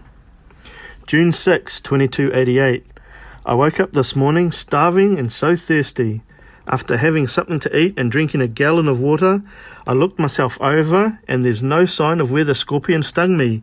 It's completely healed, not even a scar, and I'm feeling really good. I don't even feel the slight pain in my arm where I fell off a carriage and broke my arm when I was little. Once I've fixed my armor, I'm going to head back to Sanctuary and see if Preston can help me build this device. June 29, 2288. I'm back at Sanctuary, the teleporter is ready to go, and I've got all my gear prepared, so after some tests tomorrow, I'm going to finally see the Institute for myself. July 22nd, 2288. This place is incredible. When I got here, the head of the Institute was waiting for me, and after he told me what they are trying to do to revive the Commonwealth, I eagerly agreed to help them. So I've been learning everything I can, and I've gone out and gathered some tech that they needed as well. Tomorrow there's a meeting of the council, and I've been asked to join the meeting. July 24, 2288. Well, I've chosen my side for good or bad. At the meeting, they gave me a mission that once I succeeded, I would become an official member of the Institute. All I had to do was eliminate the Railroad. They had become too dangerous to the Institute, especially since I had given them the Corsair chip. So here I am, in my very own room, officially part of the Institute. I thought I would be happy at achieving this, but it had to be done for the good of the Commonwealth. All right, thank you, Jason, a.k.a. Green Dragon. Very cool. I had forgotten about all that Kelly House stuff. That sounds awesome. I want to go check that out. It was good to hear he had gotten there and his feedback. He was one of the first, I think, on the playthrough to find it because he's playing a lot and getting a little bit further than us, as you can hear in the main story. And he said, when you find the Kelly House, make sure you're loaded for bear. That it can be some fighting involved. Where is it? Remind me. On the edge of the glowing sea. I haven't found it myself yet because I haven't been to glowing sea. But I think Slior might have found it. He can confirm. Oh yeah, he has actually done it. It might even be in his feedback now. Okay, cool beans. And Jason had done it as we just heard. Yes, he finished it. Okay. Nice. So there are a couple people have done it, but edge of the glowing sea, and it is pretty tough. A lot of glowing creatures. Very cool. I'm going to head down there and check that out. I love that story. That's really fun. She's a vault tag, even at Vault 111 even. Holy cow. The mod was made, if I recall correctly, when we picked it, it's because it was also available on PlayStation. And so it doesn't have a whole lot of extra assets in there, so it kind of tells the story a little bit non-traditionally, as opposed to like with the quest and added things, but just entries and environmental stories. Very fun. Awesome. All right, thank you, Jason. Very good to hear from you. Please keep it up. Good stuff. Yeah. Coming up next, we've got Clint. Hey, Clint. G'day, everyone. It's Clint with the third installment of Peterson's Adventures. So Peterson is now well established as the General of the Minutemen. If you can call a general someone who does the constant bidding of Preston and is the only one to do anything about ghouls, gunners, raiders, super mutants and kidnappers in the Commonwealth. Curie and the doc still run with her, but she's dismissed Macready. She had a good go at romancing him, and after finding the cure for his son, he fell heavily for her. But Peterson has too much on her plate to be getting all lovey-dovey. Not only that, every time she puts her head down on a bed for a quick save, he says, "Time to get up, sleepyhead." It got annoying, so he got his marching orders and now lives at Sanctuary Hills. Curie is starting to get on Peterson works as well with her constant "shouldn't all the bits go in little baggies" spiel. But she's one of the best fighting companions and often runs into a situation without needing to be told. So Peterson will probably keep her for a while. The doc, Robert Picardo, is also very helpful. He fights well, doesn't have much to say beyond "I'm a doctor, not a commando," or "what the fuck" when something unexpected happens. And Peterson needs his medical services once or twice a day. This part amuses me. Hey there. Please state the nature of the medical emergency. Yeah, take a look at me, Doc. Let's clean you up. Not gonna be pleasant. There's definitely a bit of tension there. Anyway, Peterson has progressed towards finding her son Sean, but only as far as saving Nick, eliminating Kellogg and reading his brain. Travelling into the glowing sea will have to wait for a while. She's hearing there are problems to tackle in Far Harbour and Nuka World that will need her urgent attention. So as far as gameplay goes, Peterson's currently level 47 with 25 settlements to contend with, and Preston is only giving out one Radiant quest at a time, not 3 like he sometimes does. So I also found a helpful mod for settlements called Settlement Transfer, where I can copy a setup from a previous playthrough and paste it into this world. That's a time saver, although it's a little bit cheaty. The copy includes everything the other character built without the need for resources or levels. For instance, it builds heavy laser turrets, even though this character doesn't have level 3 in science and not much in the way of circuitry or crystal. But it does mean all the settlements are well defended and there isn't much need for running backwards and forwards across the map when they are attacked. Should have Peterson up to level 50 shortly before tackling Far Harbour next week. So we'll see how that goes when I see you next time in the Wasteland. Oh, awesome, Clint. Level 50 already. That's I don't know. Who's the furthest? I would say Clint and probably Jason. I mean, Jason's we up level there, faster too. in survival, and when you hear how far they've made it in this story, you got to assume, they've been playing more and so many trips across the wasteland that I think they're up there by a bit. I haven't touched the main quest at all. Maybe I should start going through that a little bit. Who said, "Don't all the little bits belong in the baggies"? What was that about? Who's that?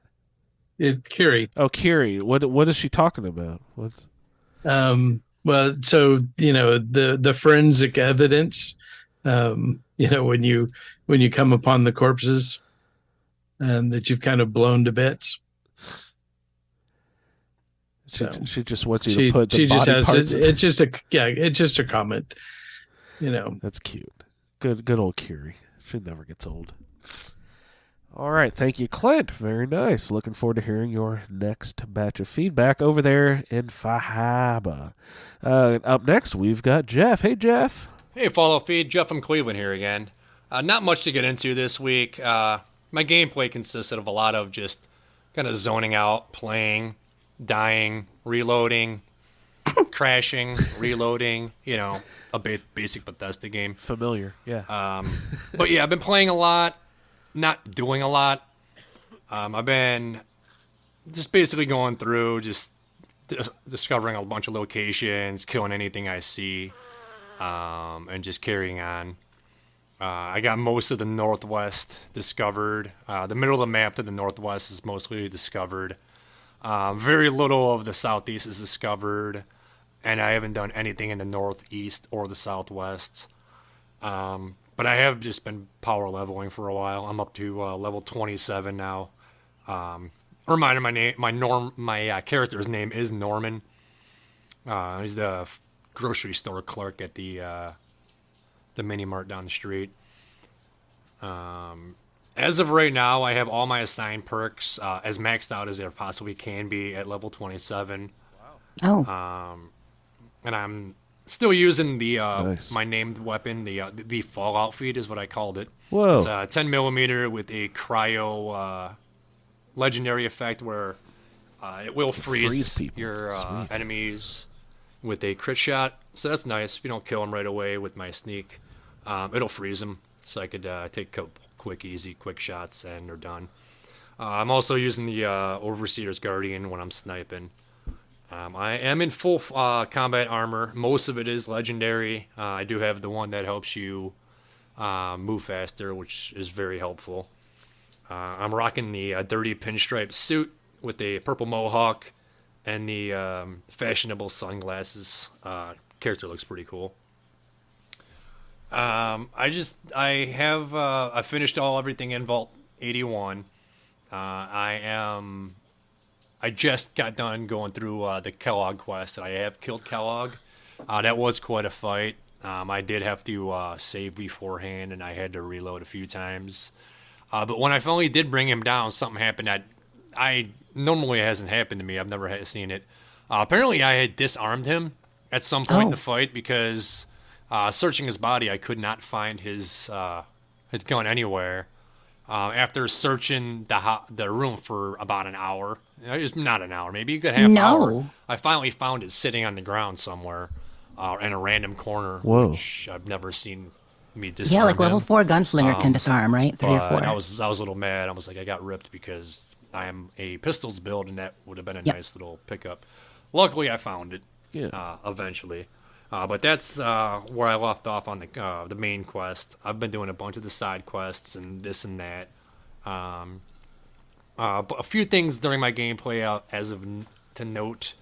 I was up by the apartments near Hester Consumable Robotics, and I ran into a random named raider. His name was Dando. He had 2 dogs named Shrug and Ruby. I'm not really sure the backstory, if there's anything to that. I didn't see any terminals or anything explaining that, but you don't see, named dogs and named raiders everywhere. I also noticed something I've never noticed before. It's a place called Cold Trains. It's a bar across from Fenway. That might be added by a mod, but I went in there. It's at the northeast corner of Fenway. But I went in there, and it was a giant glowing rad roach, and this thing was probably the size of, size of a cow or something. It was pretty big. So I'm assuming that was from a mod. My adventures in Hardware Town was pretty nice this time. It was kind of fun. I play a sneak character now, so I just was sneaking in there.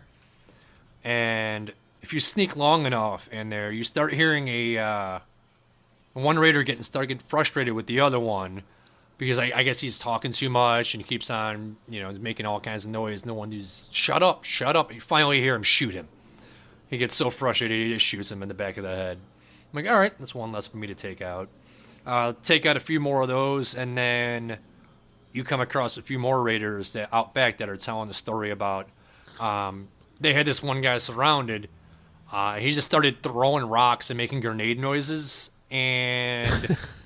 all the raiders just kind of froze. They were like freaking out because they're confused is what they were, because the guy was throwing rocks. And they were distracted enough for the guy. He ran away, pretended he jumped on a motorcycle, made the motorcycle noises, and pretended he was driving a motorcycle away. What? The other raiders were like, oh my God, did he get away with it? He's like, no, we took him down, obviously, but it's kind of weird that this dude is out of his mind in the middle of the wasteland, pretending he's throwing grenades and driving on a motorcycle. So I've never experienced any of those stories before, which was kind of cool. I do remember the story about the guy on the bed, and where they lit the mattresses on fire on the water. I do remember hearing that story a lot, but these ones were new to me. That's the only real interesting things that I've picked up on this past week. I have been streaming a lot lately. Thank you guys for joining in, whoever is joined in with me. That is twitch.tv/stillfalling97. Getting a little bit better at it. I'm having some fun with it. I have no consistency or schedule or anything like that, but I am on there occasionally doing some Fallout. And every now and then I got the Minecraft itch again, so been doing a little of that too. But thank you again. I appreciate all the feedback and the new subscriptions on Twitch and all the support you guys are giving me so far. about having fun with this. At that, I will see you in the wasteland. Awesome, Jeff. Thanks so much. Still Falling 77 on Twitch. Everybody give him a follow over there. Follow along in his adventures. I like the who was the person throwing rocks and making grenade sounds and running away on a motorcycle? That's a great story. You've heard that one probably, Ray, right? Because you sneak a lot. Yeah, and the thing is that the first time I heard that story, so I'm on the other side of the semi, they're standing over there. Yep. And I take a grenade and I bounce it off the wall of the building by where they're standing, and it drops at their feet and blows them up. But I always have to wait to throw it until they're done telling that story, because you got to hear it. Yeah. It's the ones in back behind Hardware Town where you get that. Hopefully you make fake motorcycle noises when you run away. Yeah, one thing Jeff said that they said no, they got him, but I do think that in the story he gets away. I do think, doesn't he get away there? But they're they figure he won't live long like that, but and I was going to ask you, Jess, I don't know, Ray, if you know this band, but are Shug and Ruby other members of the Lemonheads by chance? Evan Dando? Yeah. Oh my God, I didn't even think of that. It was a Dando. But yeah, Dando was down there in South Boston by Hester's Consumer Robotics, like you mentioned. I don't think it's a Lemonheads reference, but that's great. I just thought that'd be funny if they put the Lemonheads in Fallout 4. That'd be hilarious. Right on. Jeff, great batch of feedback. Thank you, sir. Keep up the good work, and hopefully we'll hear from you next time over there in Fahaba. All right, let's see who we have up next. Looks like we've got Will. Hey, Will. Hey, Fallout fam. Hey. It's Will here to talk a little bit more about Bond. I was headed back to the Red Rocket to drop off Kate. Somewhere along the way, I found Live and Love magazine. She had this comment like, reading that now? Really? And I didn't appreciate her judgment at all, really. But we got back to the Red Rocket, and I sort of completely renovated it for her. She had pulled me to the side before and said I was the only person that never abandoned her and all that, and of course I was about to. So I was just trying to hook her up. I made the back a nice living area, new modern floors, walls, furniture, all that stuff. Turned the front into sort of a Slocum's Joe. Got a lot of plants and crops in the back for her to tend to.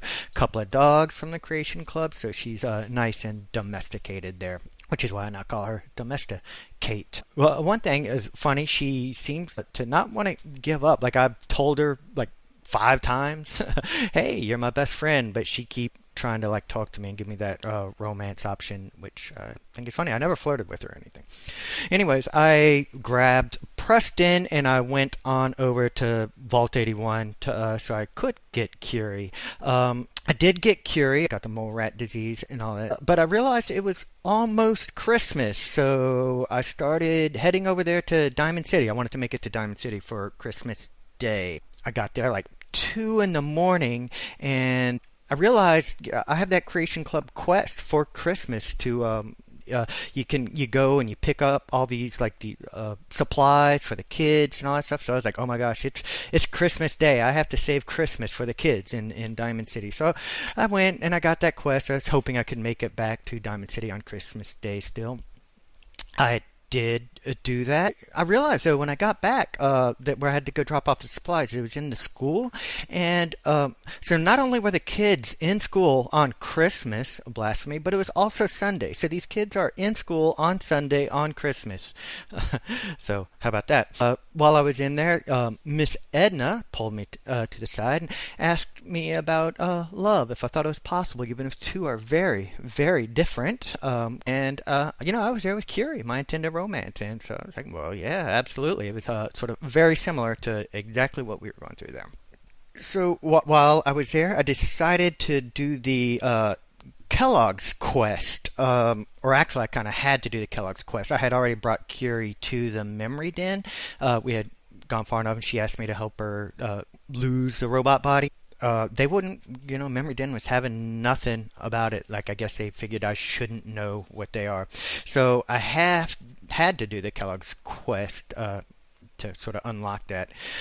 So I, went into Valentine's office. We talked about the stuff. We searched Kellogg's old apartment or house, and Dogmeat glitched for me right there. He would not leave the front door from Kellogg's house, and no matter what I did, I tried doing things. I actually restarted it after sleeping, all these things, and he was sort of stuck. I got online and started reading, and it happened to some people, and they said, you don't really even need Dogmeat. You can just go straight to Fort Hagen and go in. So I left there and started to just make my way, and then all of a sudden I hear, little doggy has found a clue? Yes? And I was right there at that first spot where you find the San Francisco sunlights, and all of a sudden, like, Dogmeat popped into existence for me, and so then I was back on the trail to Fort Hagen. I got to that one spot along the way where they have that Yao Guai, and I was sort of ready for it, but I wasn't ready for the Deathclaw that was there also, except I got to watch them fight against each other for a little while. The Deathclaw killed the Yao Guai, and it started charging after me, but they had this little log in the road, and I was just able to jump over the log back and forth. I said Deathclaw would run away around, and I could shoot at it. I guess Deathclaws can't jump or even step over a 1 foot high log. I don't know. So somewhere along the way, I felt like I had to sleep. I found a dirty sleeping bag, and I slept in there, risking the diseases and whatnot. Like almost immediately after, I ran into a legendary ghoul. I killed that. That gave me an incendiary radium rifle, and I thought that was good. So it's right back to that dirty sleeping bag, risking more diseases. I picked up a penetrating radium rifle a little bit earlier. I'm gonna have to figure out which one of those actually I like better. I learned that Fort Hagen is actually very forgiving. I was thinking it was going to be a little bit tougher in survival. I forgot how it went last time, but first off, I forgot the robot repair kits as I went in, for Curie, and Curie went down, but kind of right there near the beginning, there's a chem bench, and there's plenty of stuff to loot, and plenty of stuff to make robot repair kits, and that turned out not to be a problem. Got to Kellogg, and again, they're forgiving because they give you a bed right there in the room before you meet Kellogg. And then Kellogg was also very kind and patient enough for me to just sort of, set up mines all around. And then I did the reverse pickpocket for those scents that were in the room with him, the 2 cents, and blew them up. And he's just waiting for me. And I'm like, okay. I did blow myself up a couple of times because I'd set the mines and then blew the scents up. And then those frag grenades blew up the mines. But as I mentioned, there was that bed right before in the room. That done, I went to the Memory Den with both Nick Valentine and Curie, sort of like a 2-for-1 shot there. Like, I went through Kellogg's brain, did that whole fun stuff, and then right after, we turned Curie into a human. So that was good. I talked to Kent Connolly while he was there. I mentioned that I had been frozen in a cryogenic chamber, and he was like, oh, just like Mr. Abominable.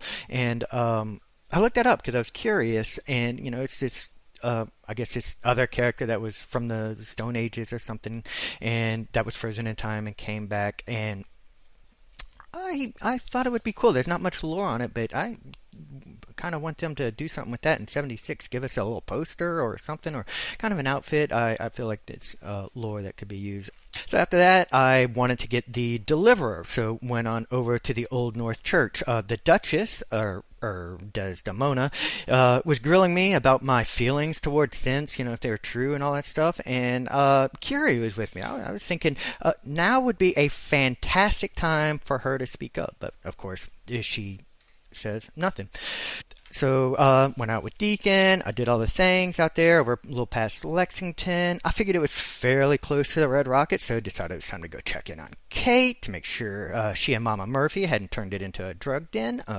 Just kidding. I know Mama Murphy. I did get her back over to Red Rocket, and really, I've turned Sanctuary is where I drop off all weapons and armor. I'll drop any other kind of aid and junk, all that stuff at any settlement, but I'm trying to keep all the weapons and armor situated in one single spot, so I know exactly where stuff is if I need to go kind of craft some stuff up, take mods off of the armors and things like that, fix them up. That done, trekked it back over to the railroad where Deacon was talking about how amazing I was, and he said I wasn't just some hick from the suburbs, or Bond wasn't just some hick from the suburbs, when, yeah, that's exactly what Bond is. He was just a dentist living in the suburbs, but, it's good enough for Deacon. Some ramblings. Bond is level 37. The only perk I don't have yet is Heavy Gunner, but I mentioned going to get that at when we go to Nuka World. My pickpocket is maxed out, rank 4. I have not used that, except for it was nice using the reverse pickpocket on the Sense earlier I told you about with Kellogg's. Nerd Rage is only rank 1, but that's all I can take right now. The next one I don't get till I'm level 40. I do like how the time slows, though, because a lot of times I play, I don't even have the HUD on, or it's down, and when it goes into that slow motion, I know right away that I'm at really, really low health, and I just like the little cue there more than anything. I'm not wearing them now, but I do have 2 pieces of bolstering armor, and also have a bloodied combat rifle. Maybe if I get another piece of bolstering or something like that goes with low health, I might try to play with that more. My animal friend perk is it's either maxed out or as high level as I can get as many points in it as I can get for the level that I'm at, and I've been very unsuccessful at it. I pacified one mongrel one time, and I happened to see some super mutants crossing the little bridge over there, and I was like, hey, go attack them. And then it ran that way, and the super mutants killed it before it even got close, and then I sort of felt really bad about that. I saw a cat one time walking by, and I saw, cat is one of the things I can pacify under that list. I was like, oh, okay, let's see what happens. I tried to pacify it, and I failed to pacify on that, and it became hostile toward me, even though it wasn't hostile before. And so after it becomes hostile, and dog meat comes flying through the air, like 10 feet through the air, and it just kills this cat. And I'm like, no, dog meat. But that happened. Then later on, I was in a cave, and I saw this other cat sort of walking around, and it looked like it had a little shrine, because there was a photo, like a picture of a cat with some candles and a bowl and stuff. And I was like, oh, maybe I can direct this cat over there in front of the shrine, get a photo. So I was like, let's try this again. I try to pacify it, and of course it fails. And before I even know what happens, dog meat is standing there, and there's a lifeless cat's body at its feet, and he was so happy. Good boy. Mr. Sandman, same thing, maxed out. I have no sleep kills so far, but I am getting benefits from the sneak extra damage for silent weapons. I do need to get some of my better weapons, silencers on those, suppressors on those. Whatever. A little bit of lanyap. I do have my strong back at rank 4 now, which means I can walk over encumbered without taking any damage and all that. But I'm finding I'm going to have to get it up to rank 5, and then I'm get some more points in agility to get that AP going, because I'm just not walking long enough right now for it to be really valuable for that. I was looking up something else about Curie, and it turns out she's the healthiest companion you can have. She's like the only one that doesn't level up with the player or something. As a robot, she has like 400 and something health points, and then once you convert her to a synth, she is like 600 and something. And I said for any other companion to have equivalent health, you have to reach level 107. I thought that was interesting. And I guess that's it. So up next is Steve. I have no idea who's up next. Just kidding. I am looking forward to hearing about his radiation. Doing our intros for us. That sounds interesting. So, that's hilarious. See you in the wasteland. Right on. Will brought up too much good stuff to chat about. Deathclaws can't jump. It's like the new Hulu series of the remake of that Wesley Snipes and Woody Harrelson movie, White Men Can't Jump, but it's just Deathclaws can't jump. Robot repair kits, did those exist before Automatron DLC? I don't believe so. Mm-hmm. So how, he said Curie already has like 400 hit points or whatever, but if your robot companion went down in battle, could you just stim pack them before? Yeah, she would heal normally, wouldn't she? Like recover after battle or what have you? Well, I know they Yeah, would do, like. well, that's in normal mode, but I think you could use stim packs on them. Stim packs, right? Yeah, that makes sense. Codsworth and Curie. And I guess I haven't used pickpocket much in Fallout 4.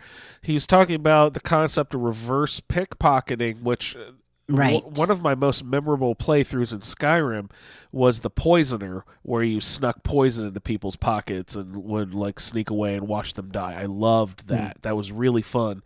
But I assume it's the same concept where you put grenades in their pocket and then walk away. Oh, good Lord, that'd be fun too. That's really cool. I like that. You do just have to be careful and realize that it is a grenade. It'll get you too. So better sneak and get the fuck away. That's crazy. Mr. Abominable sounds awesome. He said, who brought that up? Was that Kent? He said Kent was talking about Mr. Abominable. And Soph was talking about Mr. Abominable, or Kent in the group, and it makes me realize, man, I need to go do all that Kent stuff. Yeah, I mean, Silver Shroud quests. There are so many quests that we might not get to unless we wander back into the Commonwealth during our DLC playthroughs. And Will made some sort of, it seemed like a snide comment about the Duchess / Desdemona. The Duchess is the bartender from 76, yeah, the Wayward. Right? Is that the same voice actress, I guess? Is that the point he was making?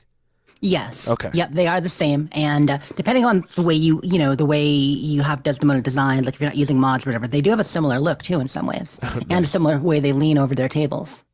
And I like his method of dropping all his weapons and armor at a specific workshop. He said Sanctuary, but then that reminded me that it's not just junk that is shared between workshops, right? It's like junk and aid and something else, right? Is it miscellaneous or something that can be shared between workshops? Am I remembering that correctly? No, it's just junk. It's just your junk components. I thought it was junk and food. Well, I mean, food aid, can as well, like water and food and stuff, right? Okay. Yep. And it's Claudia Christian is the voice actress there from Babylon 5 and a bunch of things. She was Ayla. She's Duchess. She's Shannon Rivers. Actually, is she Duchess? I think she is Duchess too. I think so. And now I'm doubting myself. He said he's had 0 sleep kills. Mr. Sandman, that always seemed like sort of a wasted perk to me, just because I never find sleeping people, and if you do, is my sneak good enough to get to them while they're still asleep in order for me to attack them while they're still sleeping? But then he mentioned that there's some other benefit. What's the other benefit to Mr. Sandman? What was that one? Increased damage from silenced weapons. Oh, so I have it's not called a silencer. Remind me what it's called? The dampener thing? The suppressor. If you put a suppressor on a gun, Mr. Sandman will add extra damage to your pistol? Yep. Wow. Okay, I'll have to look into that too. Goodness sakes. And Strongback was the last thing I wanted to bring up. He said he needs to get it up to level 5, but level 4 lets him walk while encumbered. Does that eliminate the survival mode damage that you get? Because if you're over encumbered, it does. That's beneficial too. Man, I have to look into that. You will not become injured. That's good, because every time I'm encumbered, to do that weird trip thing, and it damages you every once in a while. Cool. Will, you brought up so many good points to talk about. That was great. Thank you for your feedback, sir. Always very informative, and that's wonderful stuff. Please Before we get into the next feedback, I just want to correct myself. Claudia Christian did not voice Desdemona. She was Shannon Rivers and Ayla and Desdemona. I think I was confused because the voice actress, Letitia Lemon, who's a community voice actress, but does a number of productions, she interviewed Claudia Christian, and she cosplays Desdemona and has done Duchess in voice acting. So I got the fan voice actress confused with the real voice actress there. So they're not voiced by the same. They are not. Oh, nope. Okay. Cool. They look very similar, though. Right on. Thank you so much, Will. And we should just play Steve next, just because Will. We can. Let's break it up. We'll make Eric wait one more, because Eric's coming in next. Boom, Eric, you're gonna have to wait even more. All right. So Will, let's bring up Steve then. Kia ora, everybody. Kia ora, Steve here with my feedback for Zenith. So I've been having a lot of fun playing a bit. doing the main quest line. So I went to kill Kellogg. Man, he was tough. I died so many times. I saved in those beds right there near him, and ended up giving up after a little bit and looting Fort Hagen and going back to the co-op and dumping my stuff. And I did actually go all the way back to Sanctuary to give Mama Murphy buff out to give me the Kellogg perk. I felt like I needed it, and so it was needed for this battle. And the serendipitous find on the way was to the northwest of Fort Hagen was that minefield that Jess mentioned the other week. And I'm not sure how I've avoided it in the past, but this time I had to go through the minefield a couple of times, and it killed me like 4 times. And I was trying to collect the mines. There's this one spot where there's like 5 mines in a row, and they're all armed. And for fun, I tried to do it and failed. And they all activated at the same time. It was pretty epic. And anyway, I got 10 mines on my way back to Fort Hagen. So I got to the door where Kellogg is, and I had saved in the bed, of course, and I had the Fat Man. I had a crit ready, and it was banked. I took Mentat's Psycho buff out. I ate and drank and did a little jet, and the lights went up on Kellogg, and I fired the Fat Man at his head, which took him instantly down to like 25%. What? And then I backed down the hall and into the room while I'd laid out the landmines at the top of the door, at the top of the stairs, on the stairs, at the bottom, and in the hallway. So Kellogg hit them all on his way to get me, and I tossed a grenade that finished him off. It was epic. Lord. I really had to work to get that win, and the thrill of victory and the agony of defeat.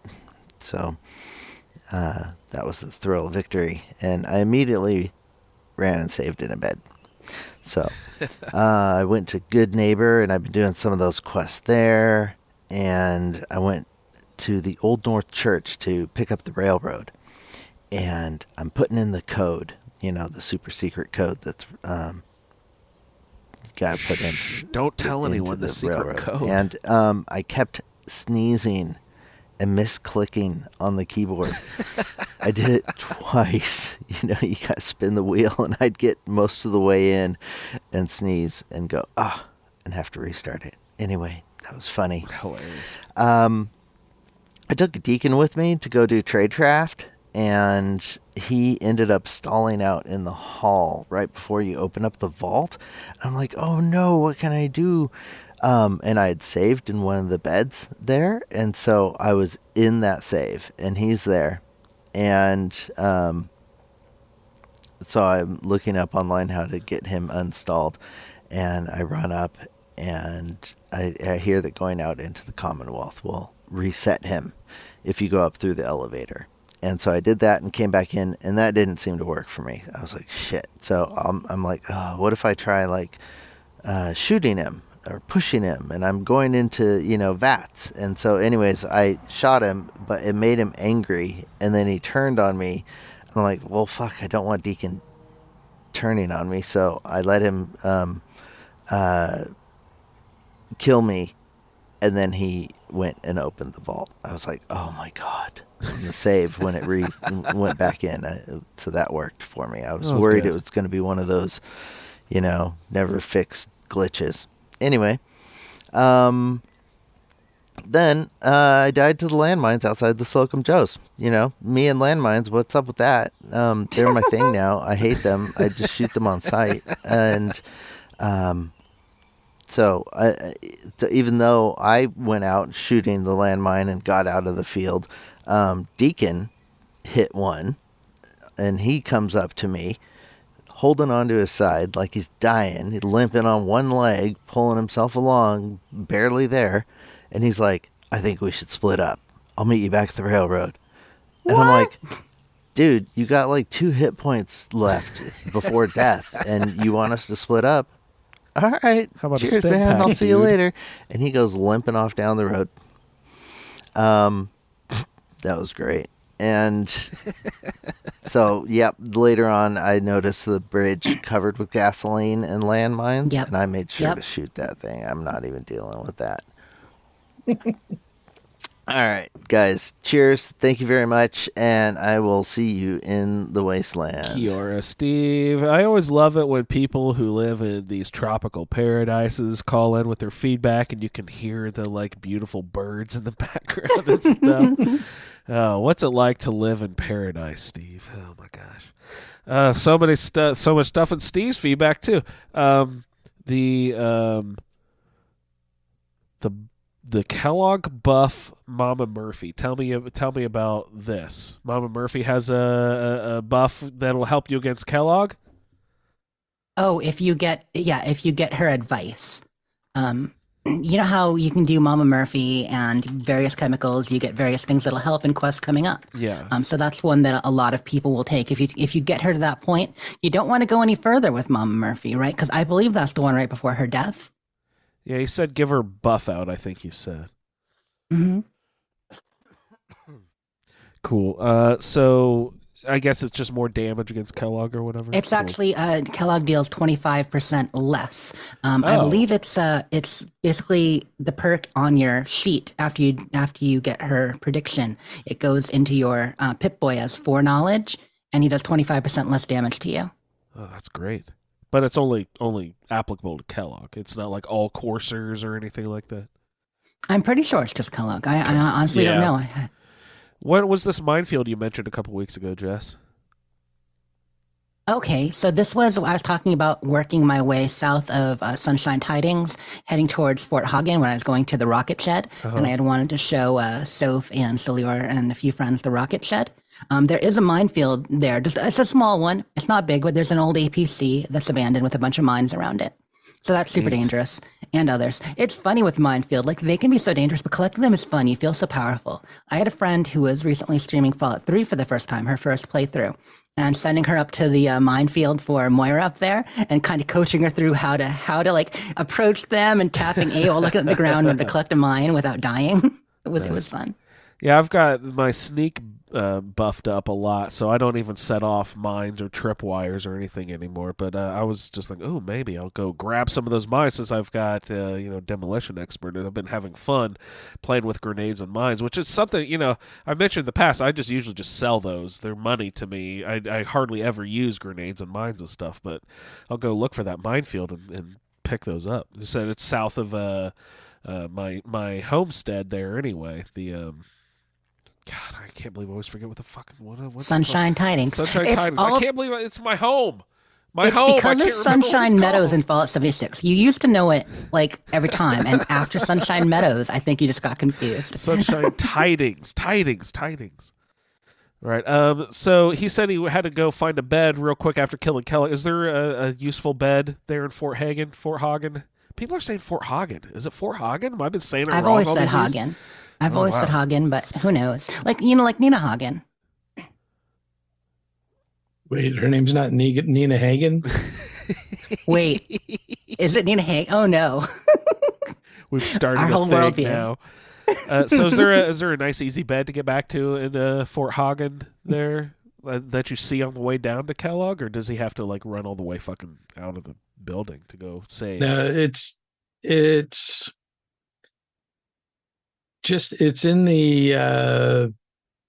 in the quarters just before you turn the corner into the last door. Okay. Yeah, Lee has advice that it's just before the president's office. There's a little living room suite there in Fort Hagen before you get into Kellogg's. Why can't you just spread out on the couch and take a nap? Why is that not a save point? Because that's where I do some of my best napping is on the couch. Need more sleeping couches. It's true. Yeah. Mods add them, but you think sleeping bags on the ground give you diseases. You won't be able to walk for your backache. Couches, eek. It all depends. I mean, the hygiene, the metal springs poking you with of diseases. Your average wastelander is not the best. I got tetanus. Having them sit on your bed. I got fucking tetanus from the coils. Deacon lipping away is a hilarious image in my mind too. Yeah, he'll do it in any mode. if you don't clear those mines out before you go start that quest with him, it's like he runs from mine to mine. Hitting them on purpose. Yeah. It's like, oh, here's one there. Here, boom. Ah, that was Ow, good. I better bail, dude. I got to go back to the road. What are you doing? That's hilarious. Thank you so much, Steve, Kia ora, and enjoy your paradise down there. Always good to hear from Pip-Boy Steve. He'll be on the show here coming up in a couple of weeks. Will was just on his feedback, and he will be on. I think that's next week already. We're having Will on to discuss some quest over there in Fahab. Yeah, we should mention now, we have had Eric on already this season. People sending in feedback. We're going to be bringing them on pretty much most every quest episode. I think we're scheduled out a couple of months, aren't we? Yeah, we've got it filled out through August, maybe even the first couple weeks of September, where people are submitting feedback. We bring some people on, so it'll be good to hear about their personal journeys and get a little more. See, bringing you on the show, we can sort of, you're not limited to the 5-minute feedback. We can sort of like dig in to your style a little bit more and all that. So it's always fun to bring people on the show. So we'll look forward to hearing from Will next week. Speaking of limited to 5-minute feedback, we've got 3 people who broke the 10-minute barrier this time, but only barely. Only barely. Jason did, Will did just a minute ago, and Eric did too. I think he's getting the award for longest feedback at about 12 minutes this time. Hello, fellow Wastelanders. Eric, aka Sully, over here, and this is going to be a long one. Not going to lie. There's a lot to get through. He warned us right off the bat. So, when we last left on, when I was on the show last week, I was standing on the edge of the glowing sea. So, yeah, I went into the glowing sea, and apparently I didn't prepare well enough. I don't know if it was just a lack of caps or what, but by the time I got into the glowing sea, apparently I didn't have enough stim packs. So I only died once on the way out, but my companions, on the other hand, I lost both of them, both Hancock and Dogmeat, just trying to get to Virgil's cave. Dogmeat, I have no idea when I lost him. It was probably dealing with a big group of rad scorpions, but Hancock, I had to leave him behind. Like, I saw him go down, and I went to stim pack him, and I didn't have any. So I had to make the choice to leave him behind. It wasn't bad, though. Like, it wasn't as bad as I expected, but I even stealth killed a Deathclaw with my katana. Like, I snuck up behind him, hit him once, got most of his health down, and then hit him again before he could swipe at me. So, talked to Dr. Virgil, and then I had to make my way up to Red Rocket and Sanctuary. I did stop in Diamond City on the way to sleep and refuel, but I made the decision not to pick up Hancock at Good Neighbor. So I've taken the advice of everybody on the show. Ray and Andrew, I got Aqua Girl. That has definitely helped cut down the travel time, because it takes a lot of time to go all the way across the map multiple times. And with Jess, I decided to take Lone Wanderer up to level 2. I like having multiple companions with me as, pack mules and a distraction for another target for my enemies, but I'm not going to lie, having that extra carry weight is very great. It's definitely a lifesaver at times. So yeah, I'm just running with Dogmeat now. Then you get the quest from Virgil to take out the Courser. So I stupidly left my power armor in the Sanctuary. Like, I went to Red Rocket and picked up Dogmeat and then made my way to the CIT building. And I died I don't know how many times. Like, this part is all on stream, and if you missed my stream, we are now starting to post some of my gameplay videos on the Tapes from the Waste YouTube page, as long as I don't have bad audio quality or lots of crashing, which now that I'm not running around downtown Boston, has gotten better. There's still the occasional freeze or crash, but I think that's just kind of the nature of the game. It happens with 76 sometimes as well. But anyway, I go to the CIT building, and there's this guy that kept taking me out with a rocket launcher on that little bridge. I mean, there were times when he'd kill me when I didn't even get hit by the rocket. It hit the wall behind me and blew me up. But I got past that, and the Courser itself didn't even lay a hand on me, but, before I killed her. So I took out the Courser, but I did lose Dogmeat again along the way. Had to leave him behind. That sucked. So after I got done taking the Courser out, I was like, hey, I'm pretty close to where Ada is. So I rescued Ada and made my way back to the Red Rocket again.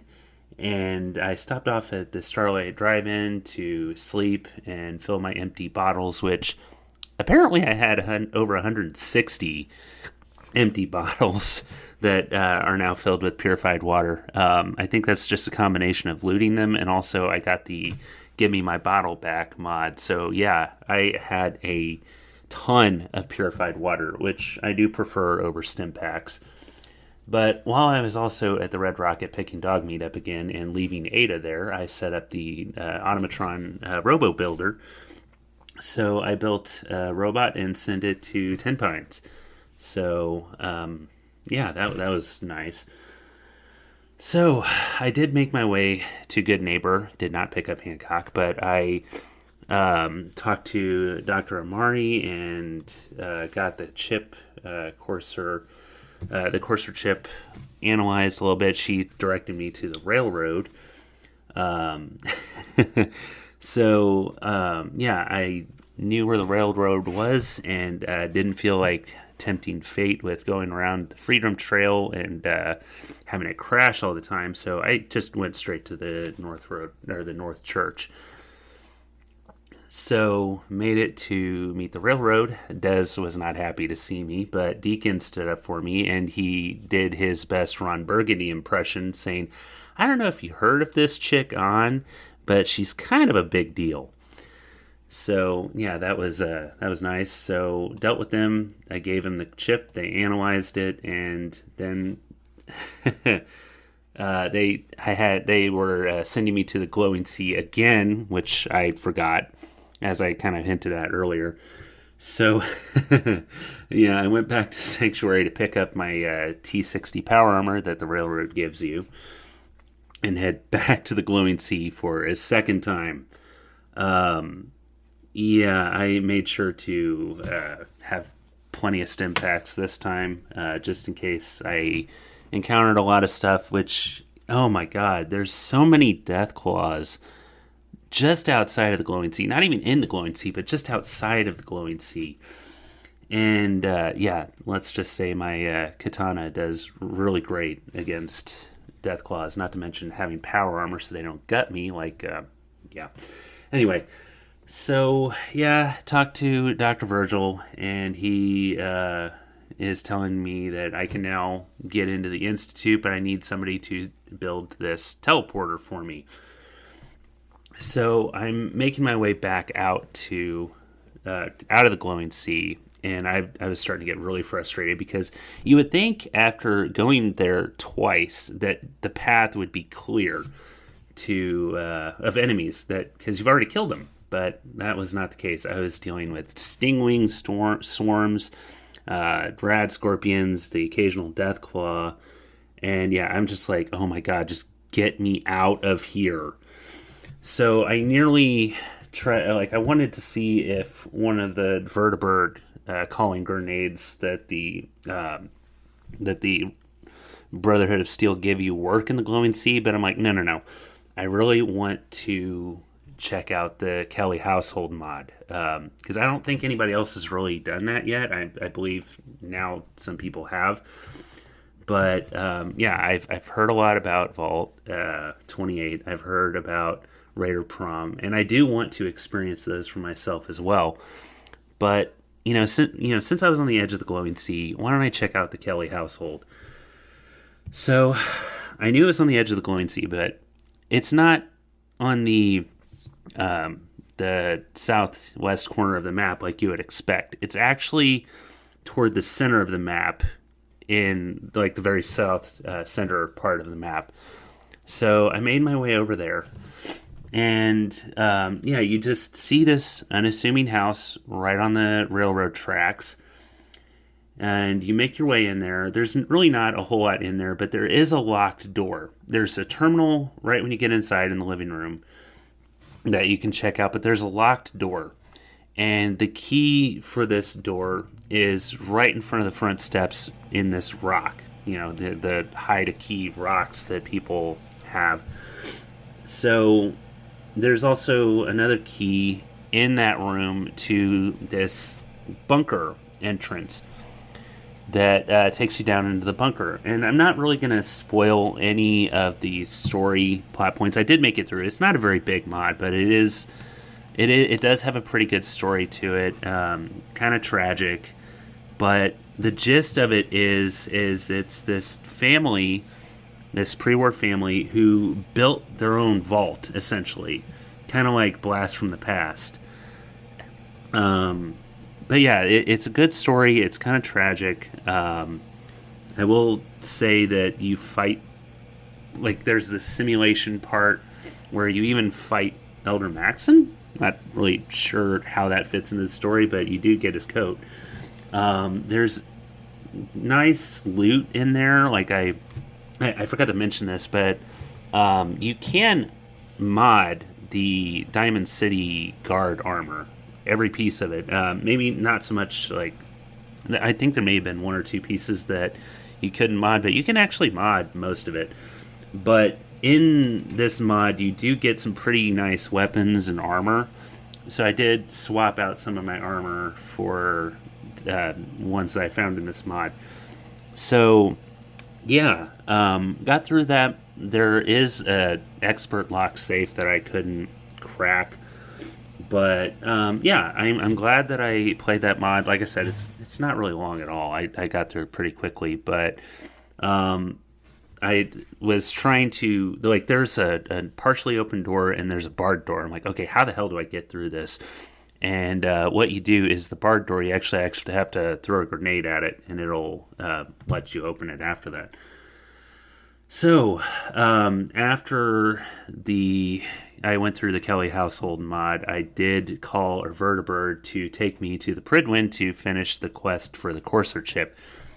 And, you know, because it gives you the option, you can take the info to the railroad to build you the teleporter, or you could take it to the Minutemen, and, I'm Brotherhood of Steel, so I took it to the Brotherhood of Steel, and I am going to infiltrate the Institute next, and I'm hoping to do that sometime, hopefully before this actually airs, but we'll see. I've got some stuff going on this weekend that I need to prepare for, but yeah, hopefully I can get a stream in there, and we'll tackle this together. So anyway, that is where I'm at now as I'm recording this, so I will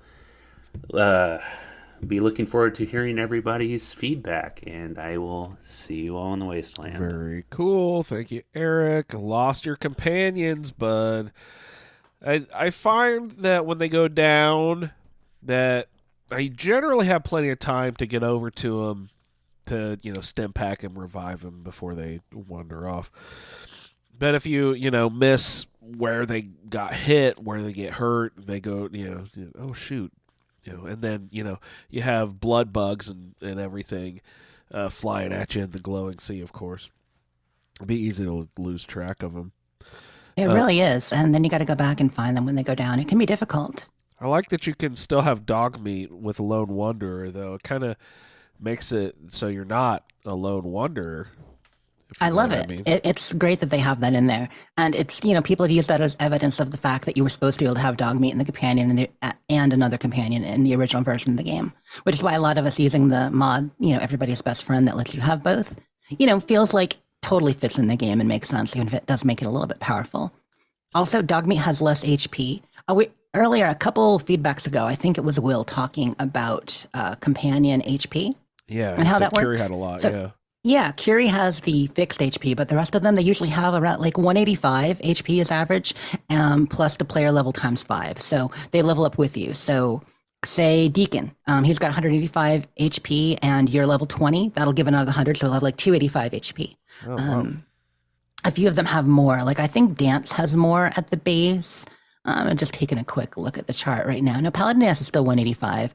Somebody has more. Nick Valentine. Nick Valentine actually has more because he's a synth, I think is how they justify that. Well, when Curie becomes a synth, Will said she goes from 400 as a robot to 600 as a synth. So Yep, 670. Yeah, she gets like a lock 670 at that level. It's pretty great. But Dogmeat actually has the least. He's got 150 base XP, so he does have less than others. Yeah, my cat meat goes.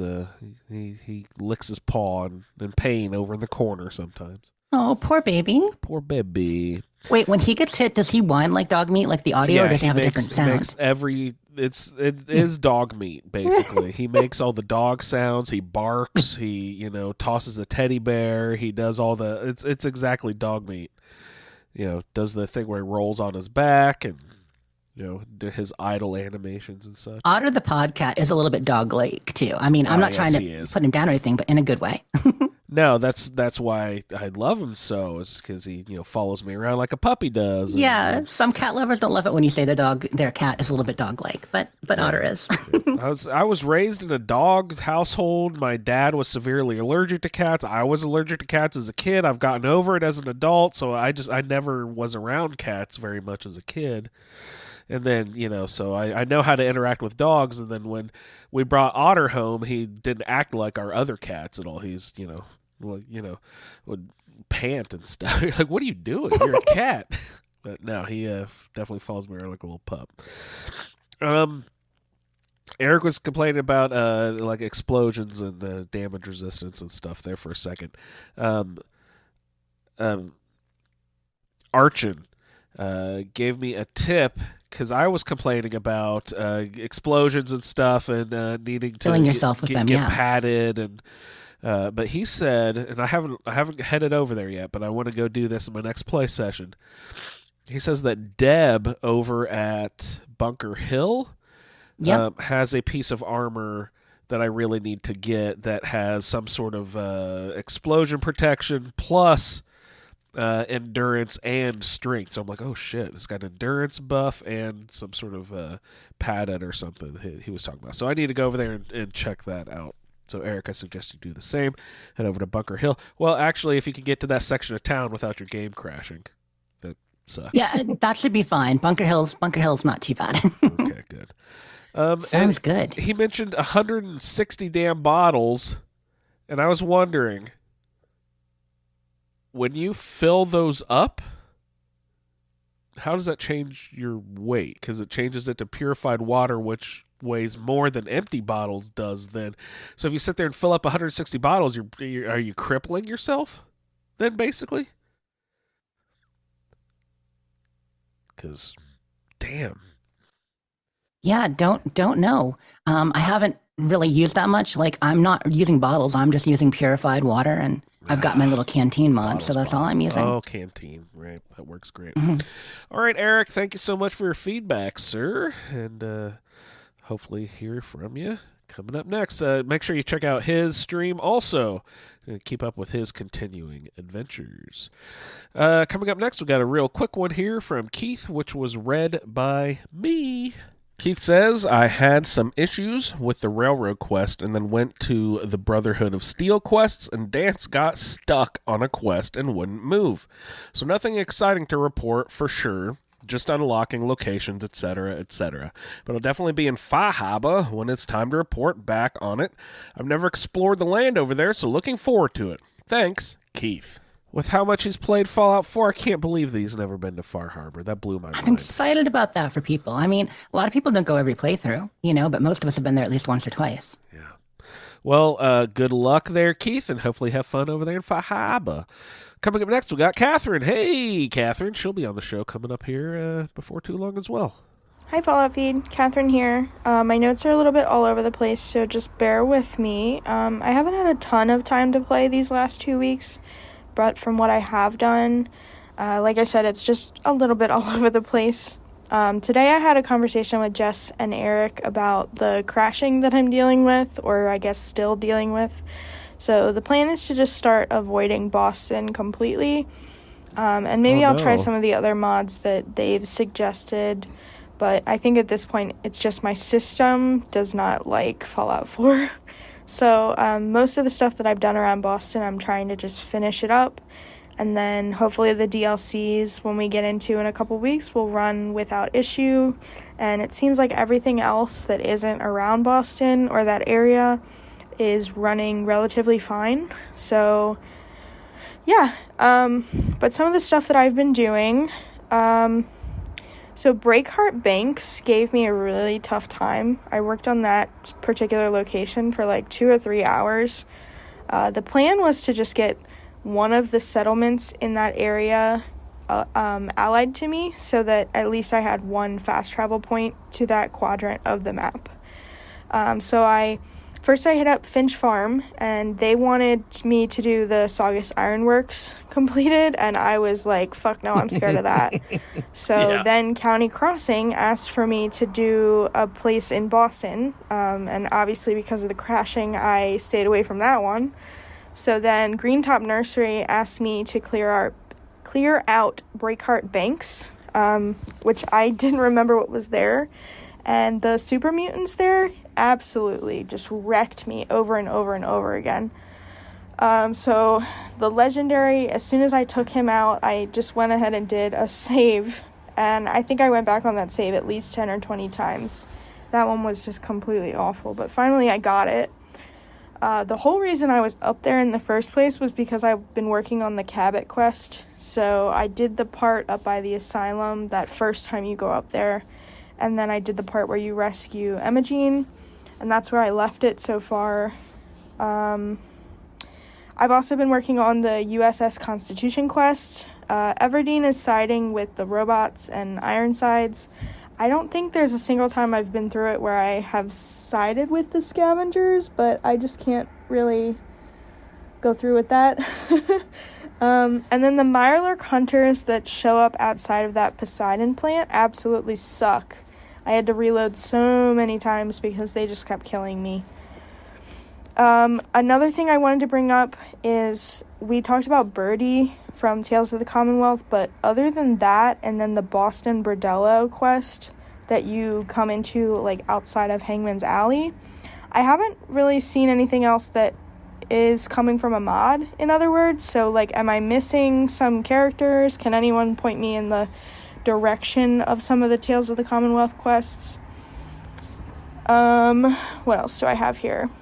I have refreshing beverage down, and I don't remember why I typed that, but I think it was because somebody in a feedback said that that's a really good way to kind of keep survival going. So I'm going to start kind of gathering the ingredients for refreshing beverages. Oh, and I think it's because purified water has been really difficult this playthrough, and it seems like I never have enough carry weight to pick up any of the bottles that I find, so that I can fill them up. But then I also don't have any perks yet to really build the industrial purifiers, so I'm really not working with a lot at the time.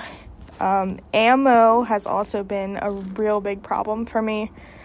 And Scrounger is definitely my friend, but I can really never get enough 10mm without buying it. So I'm thinking about trying to find ways where I can get more 10mm, because it seems like Scrounger is giving me like 45 and 308 or 38. So I've been selling that and then buying 10mm, but I go through it so fast. And I'm really enjoying my 10mm pistol that I found. It's an Assassin's, so any of the human characters I come across, it does a lot more damage to those. That's been really nice. It works well with my gunslinger character that I have. What else do I have written down here?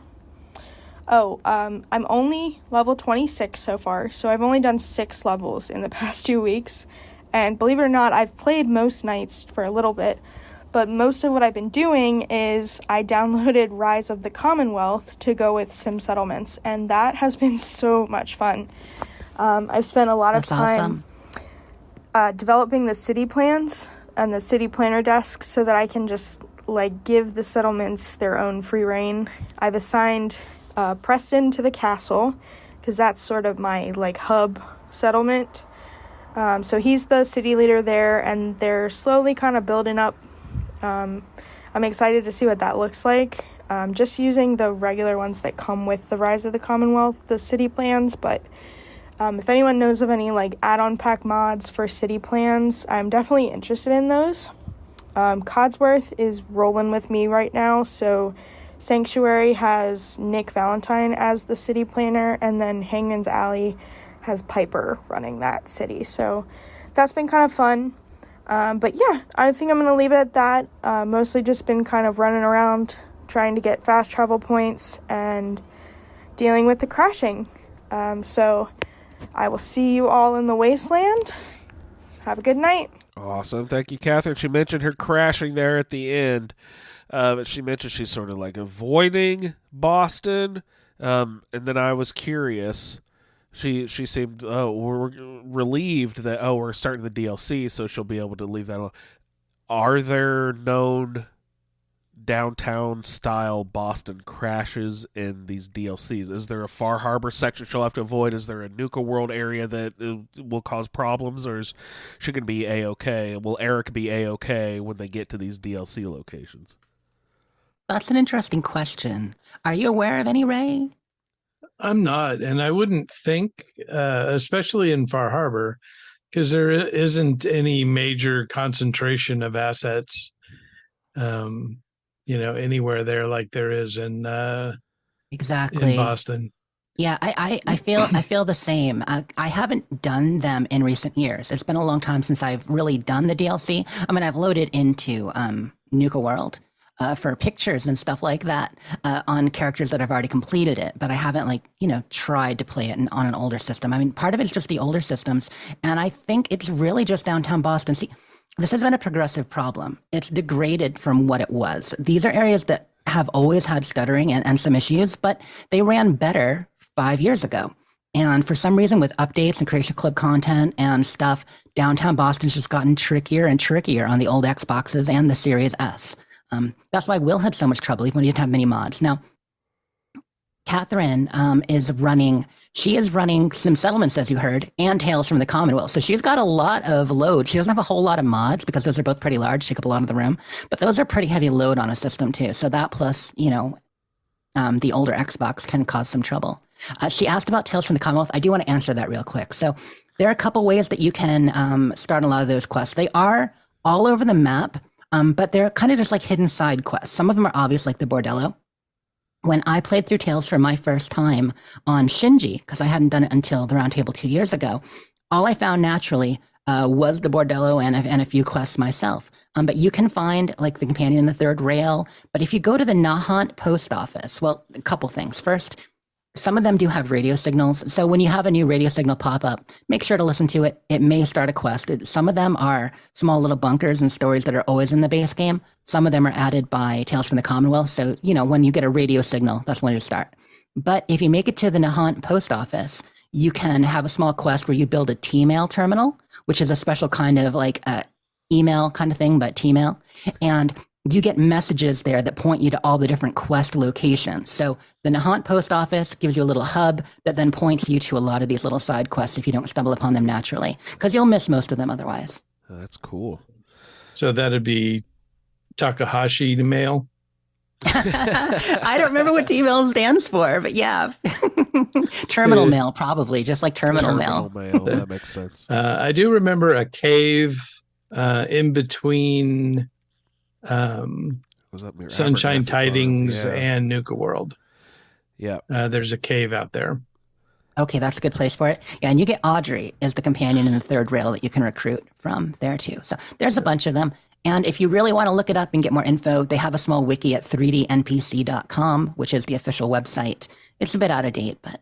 It's been a long time since I played Tales from the Commonwealth, but Ray, the cave you mentioned, does that have something to do with a special ghoul mask that you can get that'll prevent ghouls from attacking on site? Am I misremembering? I think that is where we get the ghoul mask. Yeah, so that is a very useful item if you can grab that ghoul mask. It'll keep ghouls from attacking. I think it'll prevent them from attacking on sight. So that's a cool little thing too. Yeah, that's awesome, Katherine. Thanks so much.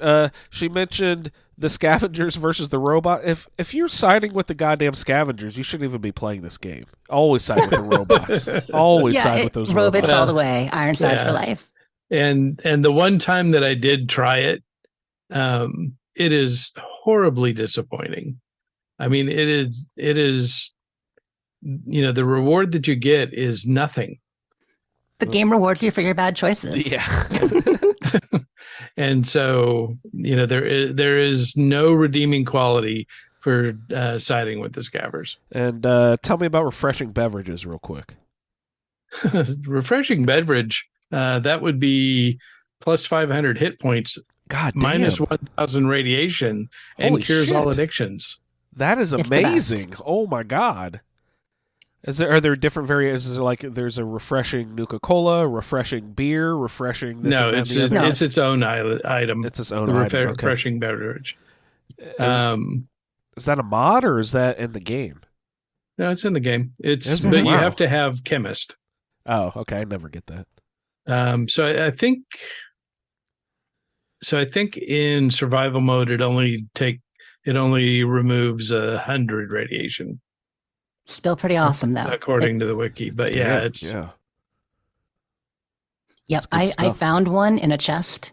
So I have one in my inventory, but obviously it's not a perk chemist that we get very often unless we're assigned it too. So there's a big use for it. I know we got to get on to the next feedback. One of the things I want to mention is that she talked about all the fighting at Breakheart Banks. That's a cool location. I love that she was already doing the Cabot quest line and getting up there and doing that. But did she say that the Grey Gardens robots sent her there? They always send me to that purification place. No, it was Green Top. Oh, Green Top. Okay. And this is right near Green Top. It's just north of it for Breakheart. Right. Yeah, just Slog will send you there too. She mentioned running out of 10 millimeter all the time. Yeah, you got the right. The process is collect other ammo, sell that, get your 10 millimeter. But like I said, Archon was telling me about a piece of armor. He also mentioned you might want to go to Good Neighbor. I know that you're having crashing issues, so you might not be able to get downtown. But if you get over to Good Neighbor, he mentioned that there's triggermen there that have a ton of 10 millimeter. And then I was like, triggermen? What are they doing in Good Neighbor? But are those the guys you have to kill while being with Nick Valentine in that vault? In the vault. See, I thought he was talking about like doing the Silver Shroud things, like in the alley. You have to go kill that guy in the alley. There may be some triggermen separately. Like I know the ones that accost you in that one house. The bartender down in the third rail, Charlie. Yeah. You can ask him for a job, and he'll send you to clean out the apartments.